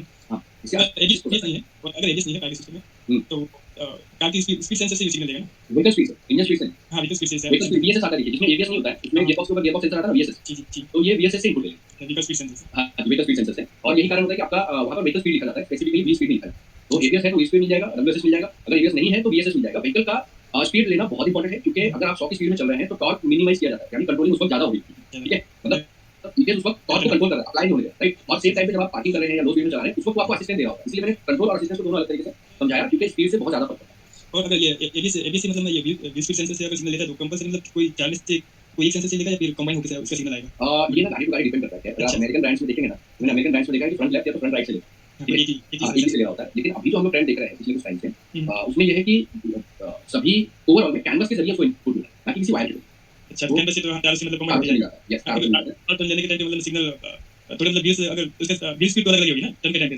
टर्न के टाइम पे स्पीड अलग हो जाती है व्हील्स की, लेकिन जनरली जो है ना बहुत ही कम मार्जिन में डिफरेंस आता है व्हील की स्पीड में, अंटिल अनलेस जो सरफेस है ना, सरफेस टेंशन जो है वो बढ़ गया है। सरफेस टेंशन व्हील का और आपके जो क्या कहते हैं रोड है उसका most of the time zero ही होता है, करेक्ट। जी। अगर वो कभी बढ़ता है ना तो स्पीड में फर्क आता है, अदरवाइज स्पीड में फर्क नहीं। Okay, thank you sir.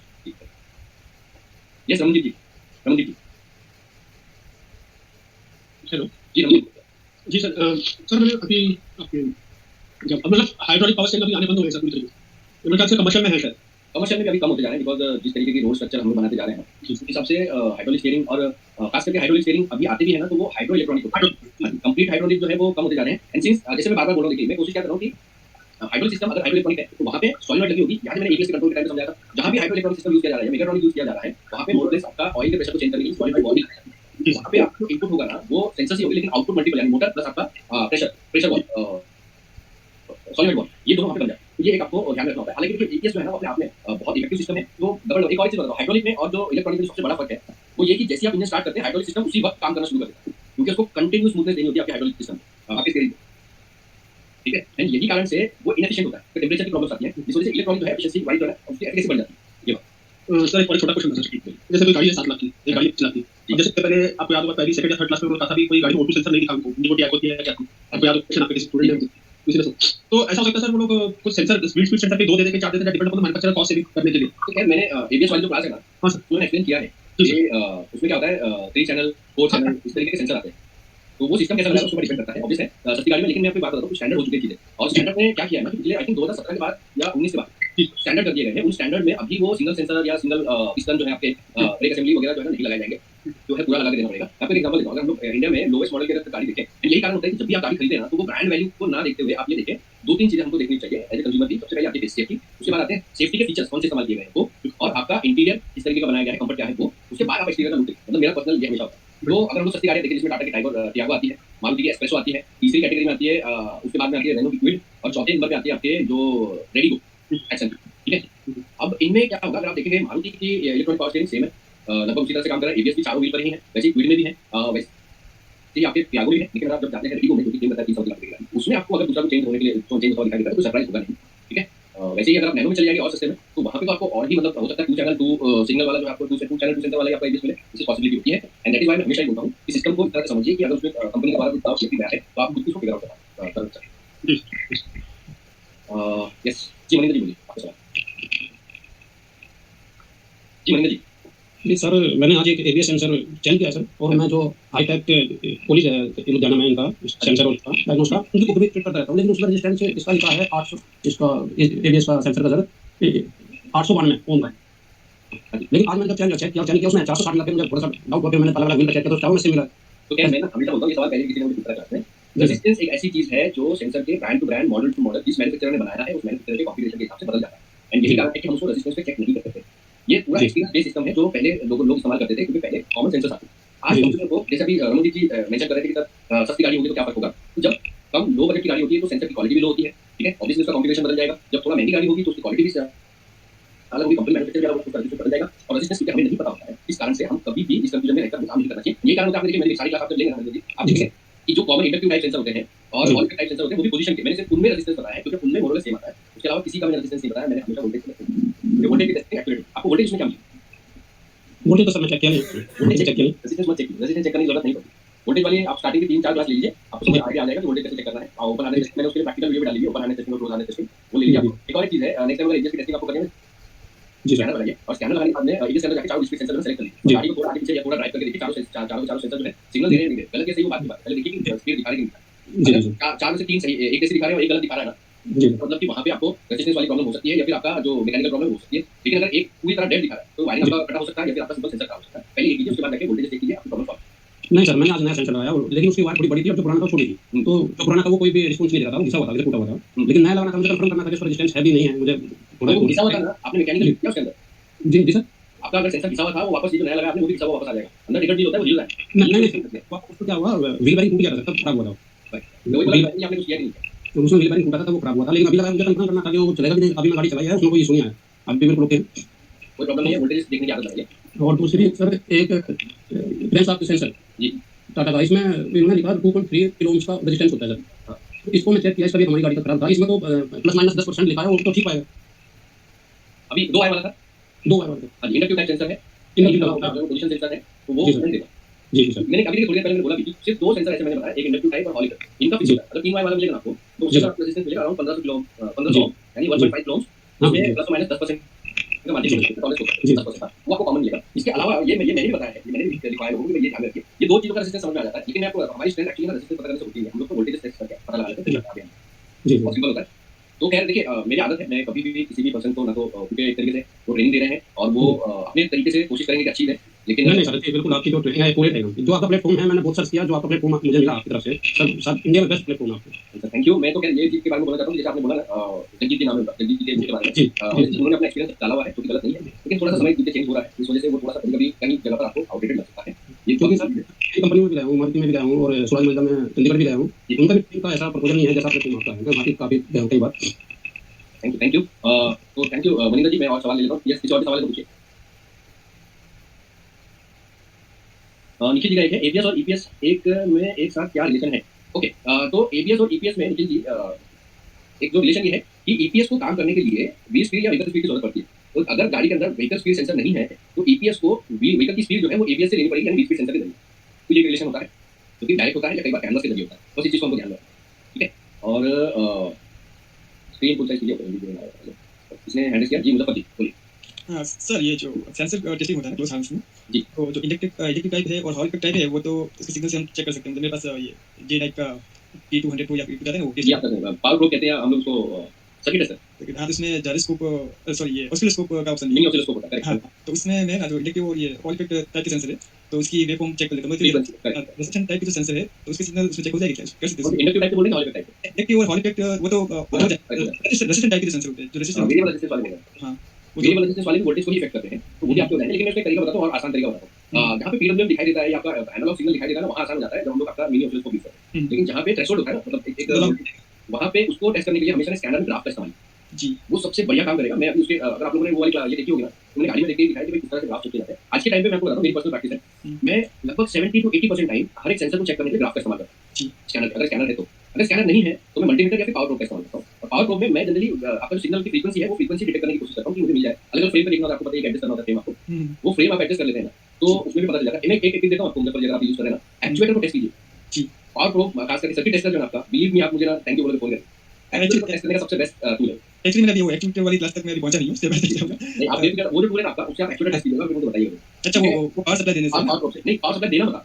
नहीं। देखिए ये जो टूल है, मैं हालांकि इस पे ट्रेनिंग कवर करूंगा, बाय द वे मैं सभी लोगों को बोल रहा हूँ। हमारी ट्रेनिंग देखिए, बेसिकली हमारी ट्रेनिंग बहुत लंबी चलने वाली है। 3 महीने में क्या हो रहा है कि फंडामेंटल जो अभी के सारे ट्रेंड है वो कवर हो रहे हैं, मगर हम अपडेट पे आगे कंटिन्यू करते रहेंगे। जी, सवाल इसलिए पूछा कि आपके मतलब आपको पता चलेगा कि स्टूडेंट कहाँ तक पहुंचे हैं, उनको क्या चाहिए क्या नहीं चाहिए। अभी से बहुत मतलब अच्छा लगता है। देखिए मैं कोशिश करता हूँ कि ज्यादा से ज्यादा सवाल आए, जो भी सवाल आते हैं, अगर मुझे ऐसा लगता है तुरंत एडजस्टमेंट करने की कोशिश करेंगे। Thank you. मैं बिलीव मी, आप लोग सवाल कीजिए, मैं कभी भी परेशान नहीं होऊंगा। और मेरे फादर एक्चुअली वो ऑटो इलेक्ट्रिशियन है। मैंने अभी ज्वाइन किया, 3 महीने से ज्वाइन किया, तो वो एक स्कैनर यूज कर रहे थे, ये एक्स टूल का P70 Pro। हाँ जी। तो वो उसकी जो अपडेट है वो एक्सपायर हो गई, तो उससे मुझे बताओ मुझे। हाँ, का पीरियड होता है 3 इयर्स का, वो पूरा हो गया है, तो उससे मुझे इफेक्ट पड़ता है। और दूसरा उससे मैं सेंसर की ग्राफ जो वेवफॉर्म होती है वो स्कैनर में देख सकते हैं हम। हाँ, तो मैं आपको चीज बताता हूँ, आप ना एक काम कीजिएगा, एक तो कंटेंट में जाके ना, मैंने XT70 जो उसका नया वाला मॉडल आया है, उसके ऊपर एक बेसिक यूसेज बताया हुआ, कौन सा फंक्शन कैसे यूज करना है। जी। वो वीडियो आप देख लेना, 8वें या 9वें नंबर की क्लास होगी। क्लास में नंबर मैंने नहीं डाला हुआ है, लेकिन वो उसमें लिखा है। हाँ, तो वो आप देखिए, तुम्हें बताया ग्राफ कहाँ पे देखने मिलेगा। अब मुझे ना ऑब्वियसली बोलूं, PS70 मुझे कभी पसंद था नहीं, सच में बता रहा हूँ, तो मैंने कभी उसको लिया नहीं। जी। लेकिन XT70 में कंपनी ने कुछ क्लेम किया था, और क्योंकि बहुत सारे हमारे जो टेक्नीशियन भाई हैं जो क्लास ले रहे हैं, उनके पास में एक्स टूल का है, तो मैं चाहता था कि एक्स टूल का एक टूल हमारे पास होना चाहिए, ताकि मैं उसपे भी मैक्सिमम पोटेंशियल आप लोगों तक पहुंचा सकूं, उसको कितना मैक्सिमम पोटेंशियल पे यूज करना है। तो ये वाला मैंने यूज किया, मुझे कुछ की पॉइंट बहुत बढ़िया लगे हैं, मतलब कुछ फीचर ऐसे हैं जो मुझे बहुत अच्छे लगे। इसमें एक तो 4, जैसे कि आप 4 वैल्यू साथ में देख रहे हैं ना, तो ये चारों वैल्यू का एक पूरा का पूरा ग्राफ डेटा रेडी हो जाएगा, और वो ग्राफ डेटा को जब आप सेपरेटली जाके चेक करेंगे, तो कंपैरिजन में पॉइंट टू पॉइंट आपको फ्रेम बाय फ्रेम दिखता है। वो मुझे बहुत बढ़िया लगा।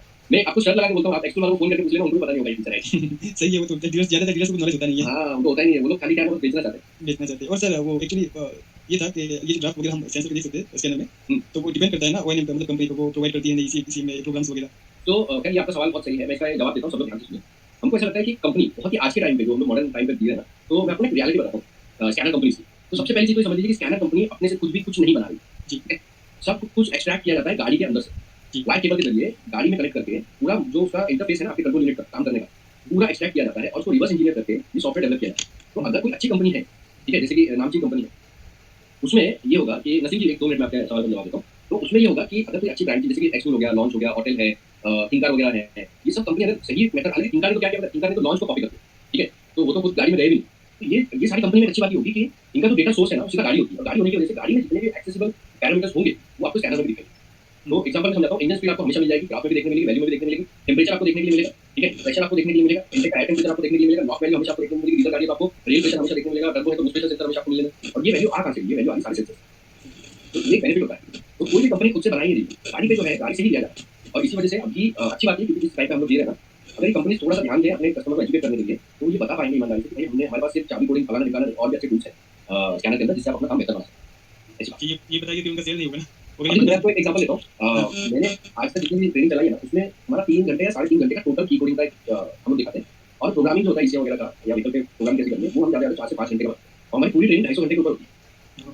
तो हमें आज तक जो है ना इन सारी चीज़ों का सहारा नहीं लेना पड़ा, क्योंकि हम जब सही टेक्नीशियन को सही सिखाते हैं तो एक्चुअली में सीखते हैं। तो वो एक बेनिफिट होता है। खैर ये मामले में ना मैंने वो वीडियो देखी, मेरे ख्याल से अगर आपका अप टू डेट है तो सॉफ्टवेयर सेम ही होना चाहिए, सॉफ्टवेयर में कोई और फर्क नहीं है। अभी तक मैंने ऑनलाइन इधर उधर सर्च करके बहुत ही अपने आप को ट्रेन करने की कोशिश की है, मगर एक वीक से आपको ज्वाइन किया है। आपको ज्वाइन करने से पहले मैं शायद 1% ही ट्रेन हुआ था, तो एक वीक में शायद मैं अपने आप को ऐसे सोच रहा हूँ कि इस लाइन में मैंने खुद को 15 से 20% तक ट्रेन कर लिया है।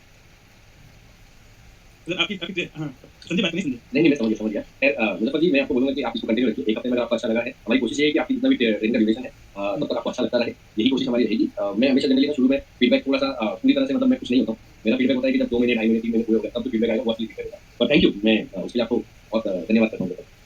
जी, जी। एक्चुअली आपकी जो है इस तरह की बहुत अच्छी, मतलब जो जीरो जिसको नॉलेज है स्टार्ट करते हैं, उसके लिए परफेक्ट है, उसके लिए 100% परफेक्ट है। तो अभी तो ये एडवांस पे जा रही है, तो एडवांस का आप देखिएगा, जो लोग इलेक्ट्रिशियन हैं 10 साल 15 साल पुराने वाले, उन लोगों के लिए भी हमको वैल्यू प्रोवाइड करें। वो एक चीज़ है। तो मैं एक क्वेश्चन ले लेता हूँ यहाँ पे, नसीम जी का क्वेश्चन है, हेवी कमर्शियल व्हीकल के लिए कौन सा स्कैनर सही रहेगा बिगिनर्स के लिए? बिगिनर्स के लिए मैं आपको बहुत सिंपल स्कैनर बताता हूँ। डाइसॉन लीजिए, ठीक है? क्योंकि इंडिया के अंदर कोई भी एक ऐसा स्कैनर नहीं है जो हेवी कमर्शियल में सारे ब्रांड कवर करता हो डाइसॉन को छोड़ के। डाइसॉन बहुत सस्ता आता है, आपका पैसा कम लगेगा, आप उससे 2 पैसा कमा पाएंगे और आगे उस पे काम कर पाएंगे। अगर आपको उसके बारे में ज़्यादा जानकारी चाहिए होगा तो आप हमारा जो चैट बॉक्स है, चैट बॉक्स में मैसेज कर दीजिएगा। इंशाल्लाह उसमें बता देंगे। ज़्यादा महंगा वो है नहीं, कमर्शियल व्हीकल के साथ में अगर आप लेते हो तो उसमें हमने जो पैकेज वगैरह भी बनाया हुआ है, क्योंकि एक कंपनी आती है जाल्टेस का कंप्लीट सॉफ्टवेयर उसके अंदर, ठीक है? तो वो आप अगर लेना चाहें तो वो ले सकते हैं। उसमें फायदा ये है कि आपको कॉस्टिंग ज़्यादा नहीं लेना, कॉस्टिंग आपकी कम रहेगी। जाल्टेस आता है अराउंड 2.5 से 3 लाख रुपये, प्लस उसके ऊपर लैपटॉप उसमें जरूरत पड़ती है कमर्शियल के लिए। ये जो आता है लगभग समझ के चलिए कि उसकी 10% कॉस्ट में, और वो 10% कॉस्ट में ये आपका अशोक लेलैंड, भारत बेंज, वॉल्वो, आपका टाटा, महिंद्रा, फोर्स और अशोक लेलैंड, मतलब जितने अपने इंडियन ब्रांड है कमर्शियल में, ये सारे कवर करता है। और इसके लगभग डायग्नोसिस में 90% प्रॉब्लम सॉल्व कर देता है। थोड़ा आप बोलेंगे कि कोडिंग प्रोग्राम साइड तो नहीं कर पाएगा, लेकिन बाकी का पूरा काम करता है। ठीक है नसीम भाई, आई होप आपको उसका आंसर मिल गया होगा। ज़्यादा महंगा नहीं है, इससे शुरुआत कीजिए तो ज़्यादा आपको बेहतर काम करेगा। उसके बाद तो खैर जैसे जैसे आप आगे बढ़ेंगे उसमें और फायदा रहेगा। ठीक है सर, कौन सा स्कैनर एलएमवी और कंपल्शन ट्रक के लिए? तो रंजीत जी यही आपके लिए भी यही सेम आंसर। इस वक्त जो है ना, मैं ऑनेस्टली बताता हूँ, देखिए मैं रोजी में बैठा हूँ, परसों मेरे साथ में होटल इंडिया के हेड थे, होटल एशिया हेड थे, और उनके साथ मेरा ये डिस्कशन चल रहा था कि सब कंपनी बोली मेरा अच्छा, मैंने तो सामने बोला कि इंडिया में आज अगर कोई स्कैनर वैल्यू फॉर मनी है वो डाइसॉन है। और वो खुद मेरे सामने अग्री करके गए हैं कि सर आप सही बोल रहे हो, क्योंकि हमने भी सॉफ्टवेयर देखा है और वो जो प्राइस टैग में आ रहा है उसका कोई भी मतलब मैच नहीं। तो खैर मैंने जैसे लास्ट क्लास में आप लोगों को बताया था, सेल्स डिपार्टमेंट अपना चालू हो गया है, मार्केट से आपको रेट अच्छा मिल जाएगा, विद गारंटी प्रोडक्ट मिलेगा आपको। अगर आप लोग किसी को इंटरेस्ट होगा तो आपको चैट बॉक्स में डाल सकते हैं, वहाँ पे आप लोगों को ये मिल जाएगा हमारी तरफ से। डाइसॉन ने क्यों प्रमोट करता हूँ, क्योंकि मुझे पता है कि ये जब किसी को देखते हैं तो नुकसान नहीं होने वाला, और अगर नुकसान हुआ भी तो हमारे स्टूडेंट के लिए 6 महीने का, जनरली मैं 1 महीने की देता हूँ, लेकिन हमारे जितने भी स्टूडेंट हैं सब लोग को 6 महीने की रिफंडेबल गारंटी 100% विद बिल आएगा। ठीक है, तो खैर मैं शायद पहली बार मैंने टूल की बात किया हूँ, तो इसके लिए मुझे टूल का क्वेश्चन है। वो अगर आप हमसे नहीं भी लेना चाहते हैं कोई बात नहीं है, लेकिन डाइसॉन अच्छा टूल है, मार्केट में जहाँ भी सस्ता मिले ले लीजिए, सर्विस आपको हमारे तरफ से मिलेगी। ठीक है, तो यस, और कोई क्वेश्चन है तो पूछिए। हाँ, तो रंजीत जी इसका जो प्राइस आपने जो पूछा अप्रोक्सीमेट प्राइस, इसमें ना देखिए 2 चीज़ें आती हैं। हम लोग 2 तरीके से लेते हैं। एक हम लोग देते हैं जो पूरा का पूरा पैकेज, मतलब जिसके अंदर लेनोवो का ओरिजिनल टैबलेट आता है, कवर आता है, इस तरीके का सिस्टम आता है, बैग वगैरह सब मिला के आता है। और दूसरा जो है मोबाइल वर्जन आता है। अगर आप मोबाइल वर्जन लेते हैं कमर्शियल व्हीकल के साथ में, वो आपको पड़ेगा कमर्शियल व्हीकल के साथ में आपको पड़ेगा 28,500 ठीक है, मोबाइल वर्जन। और अगर आप उसमें लेते हैं ये 2 साल का 1 साल का अपडेट बताया मैंने, 2 साल का अगर आप अपडेट लेते हैं तो थोड़ा सा उसमें 3 से 3,500 रुपये आ जाएंगे। अगर आपको चाहिए पूरा पैकेज, तो पैकेज में जो है टैबलेट वगैरह मतलब प्रॉपर स्कैनर की तरह ही आएगा। 12 वोल्टेज और 24 वोल्टेज दोनों काम करेगा, 2 साल के अपडेट के साथ में आएगा। वो अप्रोक्सीमेटली जाता है समझ लीजिए अराउंड 48,000 जाता है।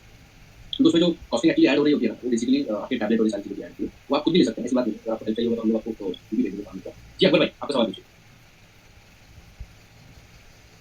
जी अकबर अली। हाँ, अस्सलाम वालेकुम। वालेकुम सलाम। जी भाई। हाँ सर, आपका तो वीडियो देख रहे एक्सटूल का, जो वीडियो बना के कैसे चलाना है।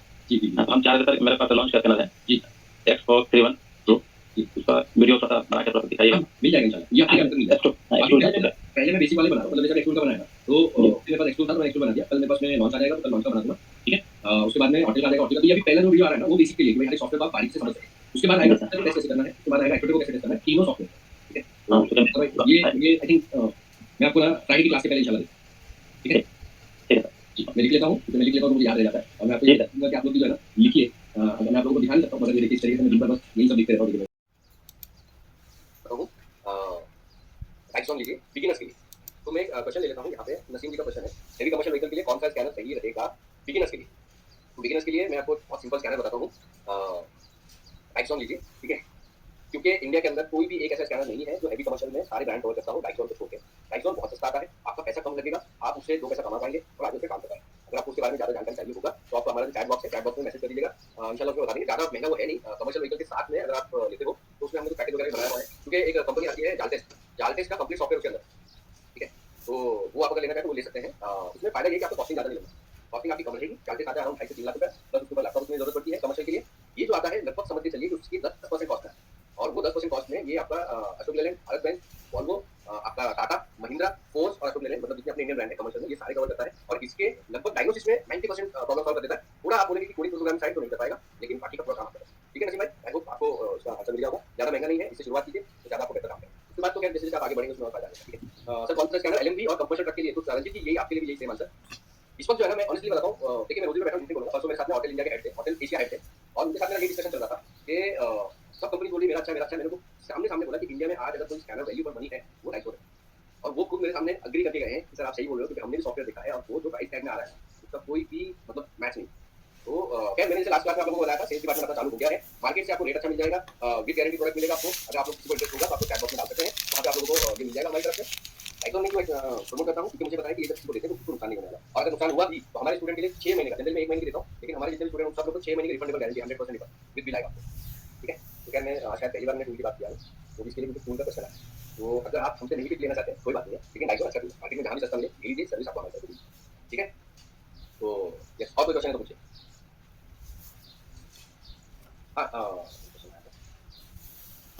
तो रंजीत जी इसका जो प्राइस आपने जो पूछा अप्रॉक्सीमेट प्राइस, इसमें ना देखिए 2 चीजें आती हैं, हम लोग 2 तरीके से देते हैं। एक हम लोग देते हैं कि पूरा पैकेज, मतलब जिसके अंदर लेनोवो का ओरिजिनल टैबलेट आता है, कवर आता है, इस तरीके का सिस्टम आता है, बैग वगैरह सब मिला के आता है। और दूसरा जो है मोबाइल वर्जन आता है। तो अगर आप मोबाइल वर्जन लेते हैं कमर्शियल व्हीकल के साथ में, वो आपको पड़ेगा कमर्शियल व्हीकल के साथ में आपको पड़ेगा 28,500, ठीक है, मोबाइल वर्जन। और अगर आप उसमें लेते हैं ये वो 1 साल का अपडेट बताया मैंने, 2 साल का अगर आप अपडेट लेते हैं तो थोड़ा सा उसमें 3 से 4 पैकेज में जो है टैबलेट वगैरह प्रॉपर स्कैनर की तरह ही आएगा।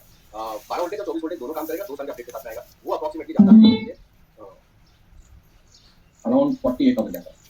तो उसमें जो कॉस्टिंग एक्चुअली ऐड हो रही होती है ना, वो बेसिकली आपके टैबलेट और ये सारी चीजें ऐड होती है, वो आप खुद भी ले सकते हैं, ऐसी बात नहीं है। अगर आपको हेल्प चाहिए होगा तो हम लोग आपको भी दे देंगे काम का। जी अकबर भाई, आपका सवाल पूछिए। जी अकबर अली। हाँ, अस्सलाम वालेकुम। वालेकुम सलाम। जी भाई। हाँ सर, आपका तो वीडियो देख रहे एक्सटूल का, जो वीडियो बना के कैसे चलाना है। जी जी। हाँ, तो हम चाह रहे थे सर, मेरे पास लॉन्च करके ना है जी X431 Pro, उसका वीडियो थोड़ा बना के थोड़ा दिखाइएगा। मिल जाएगा इंशाल्लाह, ये आपके अंदर मिल जाएगा। पहले मैं बेसिक वाले बना रहा हूँ, मतलब जैसे एक्सटूल का बनाया था, तो मेरे पास एक्सटूल था तो मैं एक्सटूल बना दिया। कल मेरे पास में लॉन्च आ जाएगा तो कल लॉन्च का बना दूंगा, ठीक है। उसके बाद में ऑर्टिकल आ जाएगा, ऑर्टिकल तो ये अभी पहला जो वीडियो आ रहा है ना, वो बेसिक के लिए कि भाई हर सॉफ्टवेयर को आप बारीक से समझ सकें। उसके बाद आएगा सिस्टम को टेस्ट कैसे करना है, उसके बाद आएगा एक्टिविटी को कैसे टेस्ट करना है, तीनों सॉफ्टवेयर, ठीक है। तो ये आई थिंक मैं आपको फ्राइडे की क्लास के पहले इंशाल्लाह दूंगा, ठीक है। ठीक है जी, मैं लिख लेता हूँ, क्योंकि मैं लिख लेता हूँ तो मुझे याद रह जाता है। और मैं आपको ये कहूँगा कि आप लोग भी जो है ना लिखिए। अगर मैं आप लोगों को दिखा नहीं सकता हूँ, मतलब इस तरीके से मैं दिन भर बस यही सब लिखते रहता हूँ, लेकिन मोबाइल पे बच्चे रहती है, तो अगर आप लोग भी लिखने की आदत डालेंगे, ये हालांकि ऑफिस में रह जाती है, लेकिन मुझे काम याद रह जाता है मुझे करना है, क्योंकि मैंने लिख लिया। लॉन्च के ऊपर सॉफ्टवेयर ओवरव्यू, सॉफ्टवेयर ओवरव्यू। अच्छा, आपको पता है एक फायदा क्या हो रहा है? फायदा ये हो रहा है कि आप चाहे कोई भी स्कैनर यूज कीजिए, ट्रेनिंग आपको सब मिलेगी। सही बात है। फ्यूचर में अगर आप कोई दूसरा भी लेते हैं तो भी आपको इसमें आपको मतलब फायदा होगा, ठीक है जी। तो यस सलीम भाई। अच्छा सलीम भाई, पहले तो ना आपका नाम चेंज करना है, मुझे ना पूरा नाम बताइए आपका। सलीम जलालुद्दीन खान। जलालुद्दीन खान, तो मैं अभी चेंज करूँगा। यस जी सलीम भाई बोलिए। अस्सलाम वालेकुम। वालेकुम जी। सर जो मीटर का कुछ काम करने के लिए टूल्स वगैरह थोड़ा मुझे जानकारी चाहिए था। मीटर के लिए काम करना है आपको, मीटर के लिए sir red UPI best tool है, सस्ते में बेस्ट। और आपने रेड यूपीआई आता है, रेड हाँ आ रही सर। रेड यूपीआई लीजिए, 70% ईप्रो पे काम कर देता है वो, ठीक है। उसके बाद देखिए कि कितनी कमी लग रही है आपको। अगर उसके बाद भी कमी लग रही होगी ना तो एक्सोस का वीवीआई मिनी आता है या फिर आपका ऑटल का XP400, और वो थोड़े महंगे जाएंगे। वीवीआई आपका जो रेड यूपीआई है ना वो बहुत सस्ता है, मार्केट में आपको 7,500-8,000 रुपये मिल जाएगा, ठीक है। और उसके बाद अगर आपको देखिए जनरली मैं रिकमेंड नहीं करता हूं, लेकिन उसमें आगे आपको जो भी करना रहेगा वो आप कर सकते हैं। उसके बाद में जो ब्लैक यूपीआई है ना, ब्लैक यूपीआई से ज्यादा बेटर काम करता है आपका रेड यूपीआई, और वो सस्ता होता है। सबसे मेन चीज है देखिए मेरे मामले में मैं हमेशा सबको बोलता हूं कि कम पैसे से शुरू कीजिए, क्योंकि पैसा कमाइए और फिर लगाइए। जी सही बात है। है और सर पूरा करना तो अपनी हो जाएगा नहीं सर। नहीं, आपकी आवाज ब्रेक हो रही है, समझ नहीं पा रहा हूं। सर आपकी पूछ रहा था जी जैसे मेरे को जाएगा ठीक है, कस्टमर का बहुत रिक्वायरमेंट रहता है। सर मीटर बैक होगा कि नहीं होगा मैं सलाह आपको नहीं दे सकता हूं। जैसे कि मैंने आपको बताया था, किसी भी तरीके का इलीगल जो है, देखिए यूपीए प्रोग्रामर यूज होता है ताकि जब हम मीटर चेंज कर रहे हैं उस वक्त पुरानी गाड़ी का जो मीटर था रीडिंग की वो हम नई वाली में डाल पाए। इसके बीच में आप क्या करते हैं ये आपके ऊपर है, मैं इसमें ना आपकी कोई हेल्प कर पाऊंगा। मैं आपको सजेशन दे सकता हूं टूल कौन सा बढ़िया है, सस्ते में बेस्ट कौन सा।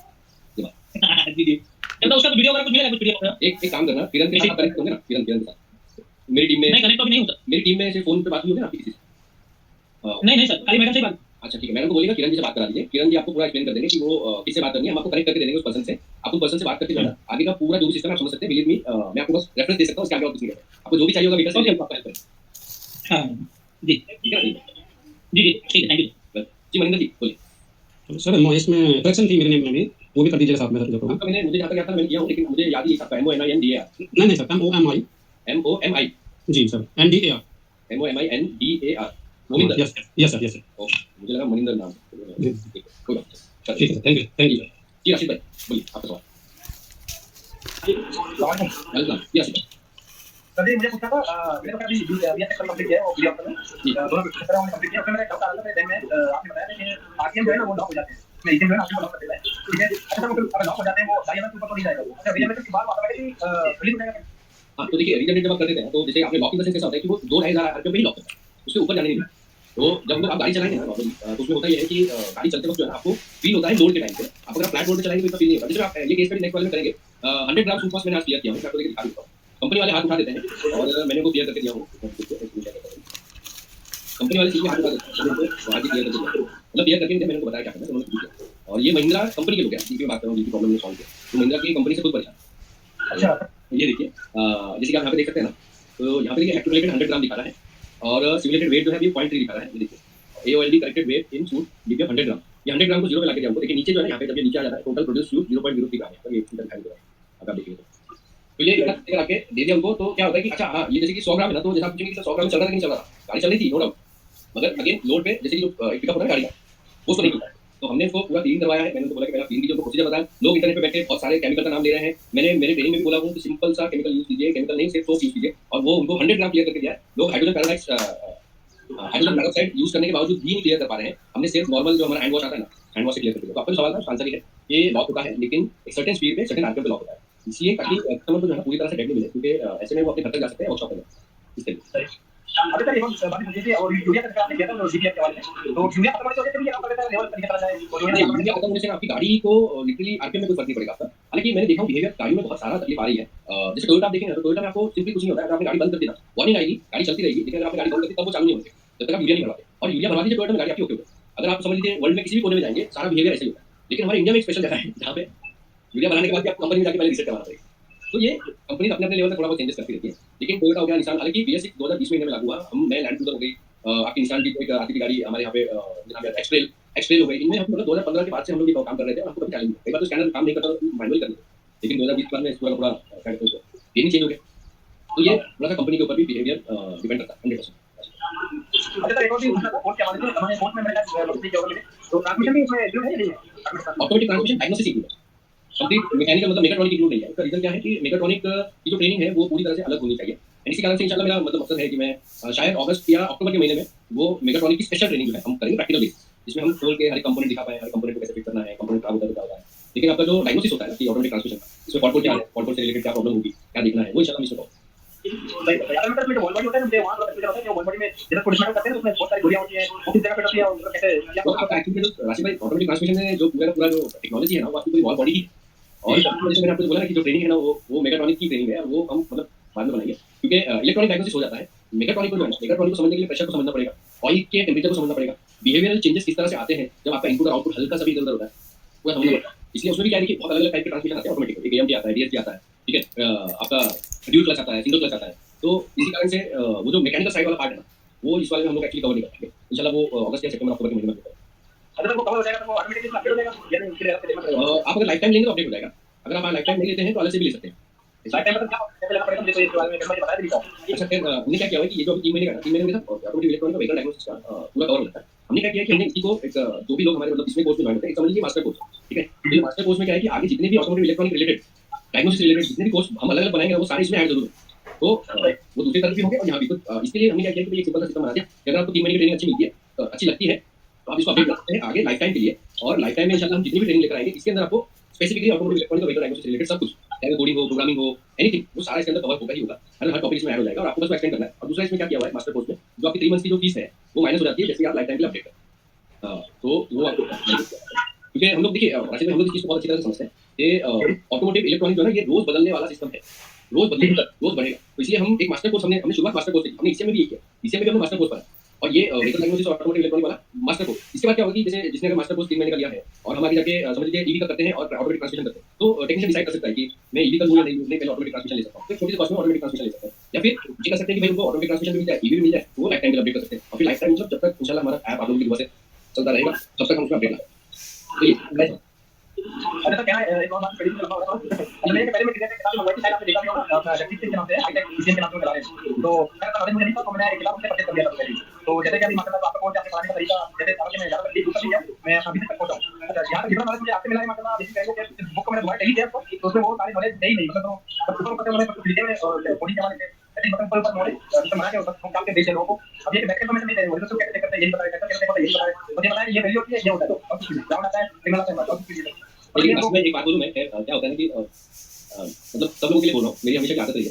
जगदीप जी ने एक काम जरूर किया कि उससे पहले कोई सोच नहीं सकता था कि टेक्नीशियन किताब लेकर पढ़ेगा भी, तो वो काम उन्होंने किया था, तो क्रेडिट उनको जाता है। क्योंकि अगर मुझसे कोई पूछता 5 साल पहले या 3 साल पहले कि भाई अपनी बुक छापोगे, मैं बोलता नहीं यार टेक्नीशियन के साथ काम करते हैं हम लोग, टेक्नीशियन कहाँ किताब पढ़े, करेक्ट। तो वो उन्होंने करके दिखाया। एंड एक चीज और समझिए राशिद भाई कि वो बुक लेने से पहले आपको वो भी नॉलेज नहीं थी जो उन्होंने बुक में दी। तो ये बात तो जी, तो मैं सबको ये बोलता हूँ कि कहीं ना हर जगह पे अच्छा ही होता है, अच्छा साइड देखें तो हमारे लिए अच्छा होता है। तो मैं हमेशा ना सिर्फ अच्छा ही देखता हूँ, क्योंकि वो कहते हैं ना बुरा जो देखा मैं चला मुझसे बुरा ना कोई, वो वाला मेरा सिस्टम है। तो मैं आपसे ये कहूँगा कि जरूरी है कि हर पर्सन का अपना पॉइंट ऑफ व्यू होता है। हमें जैसी ट्रेनिंग मिली, हमने इंटरनेशनल प्लेटफॉर्म पे ट्रेनिंग ली है, हमने ट्रायल एंड एरर में नहीं सीखा, इसलिए आपको जो भी सिखाया जा रहा है इंशाल्लाह आपको दुनिया की किसी भी कोने में काम आए, ठीक है। ये हमारा तरीका है, एंड इसलिए हमारे तरीके में शॉर्टकट नहीं है, देखिए कहीं पे भी शॉर्टकट नहीं। अगर आप एक क्लास लेते हो तो मुझे ऐसा लगता है बहुत सारे लोगों को शायद दोबारा रिपीट लेनी पड़ी, करेक्ट है ना, क्योंकि उसमें कुछ चीज़ आपको नहीं समझेगी जब आप तक दोबारा वापस नहीं लेंगे। एंड यही कारण से हम चाहते हैं कि ऐसा प्लेटफॉर्म बना जहाँ पे एक पर्सन एक बार नहीं, 2 बार नहीं, 5 बार क्लास ले सके, 10 बार ले सके, 100 बार ले सके एक क्लास। तो ये क्या है आप यकीन करिए मैंने आपको माशाल्लाह वीडियो में देखने में रोज ही हो गया। आप यकीन करेंगे मैं जब देखने लग जाता हूं तो मेरे कम से कम 6-7 घंटे मेरे ऐसे चले जाते हैं, या कुछ म्यूजिक में बात चीजें चलो आगे चलो बस एक चीज पे अच्छी तरह ना बोल करके लिखता हूं। ये तो चीज में हो जाए कि उसको सही से बहुत अच्छा राशिद भाई, अगर आप इस तरह से कर रहे हैं तो बहुत अच्छा से कर रहे हैं। क्योंकि मैंने आई थिंक शुरुआत में क्लास में बोला कई बार कि अगर आप लोगों को 15 मिनट का समझ में आ रहा है और आपको लगा फोकस से 15 मिनट के लिए, तो 15 मिनट की फोकस कीजिए, 16 मिनट बंद कर दीजिए वीडियो, 5 मिनट 10 मिनट टहल लीजिए, उसके बाद आगे वापस कीजिए, आपको फायदा होगा। तो राशिद भाई आपके लिए इतना ही करते हैं हम लोग, 9 बज गए हैं इंशाल्लाह। जी जी, तो हम लोग इंशाल्लाह अगली क्लास में मिलेंगे। रुबल जी आपका सवाल पूछिए। जी रुबल जी आवाज आ रही है आपको मेरी? ओके, तो रुबल जी नेटवर्क इशू होने की वजह से ना आपकी आवाज आ नहीं रही है, तो इंशाल्लाह हम लोग अगली वाली बैच में जो है वो हम लोग कवर कर लेंगे आपके जो सवाल है, या फिर आप मुझे चैट बॉक्स में डाल दीजिए, मैं वहाँ पे रिप्लाई करूँगा। आप लोगों को बताइए कि आपका ग्रुप क्रिएट हो जाता है, मैं कोशिश करूँगा कि उसमें जो है ना मैं आप लोगों को हेल्प कर पाऊँ। एक हमारे भाई हैं जो यूएस से जुड़े हुए हैं और उनके पास थोड़ी गाड़ी पसंद है, तो मुझे गाड़ी ठीक से मिल नहीं पाए, तो मैं कोशिश करता हूँ अपनी तरफ से कि आप लोगों को हेल्प कर पाऊँ। आप लोग मुझे प्लीज इसमें डाल दीजिए जरूर, चैट बॉक्स में जरूर डालिए। जैसे जैसे टाइम मिलता है ना, मैं आपको इस बात तो गारंटी नहीं दे सकता हूँ कि तुरंत आपकी हेल्प हो जाएगी, लेकिन जैसे ही मैं फ्री होता हूँ मैं वो देखता हूँ। आजकल मैं व्हाट्सएप नहीं देखता हूँ, मैं ज़्यादातर अपना चैट बॉक्स देखता हूँ, मैंने पहले भी वो चैट बॉक्स में जो मैसेजेस हैं उनको मैं रीड करता हूँ, उसमें मुझे ऐसा लगता है कि ठीक है। थैंक यू सो मच, सब लोग अपना ध्यान रखिए, गुड नाइट।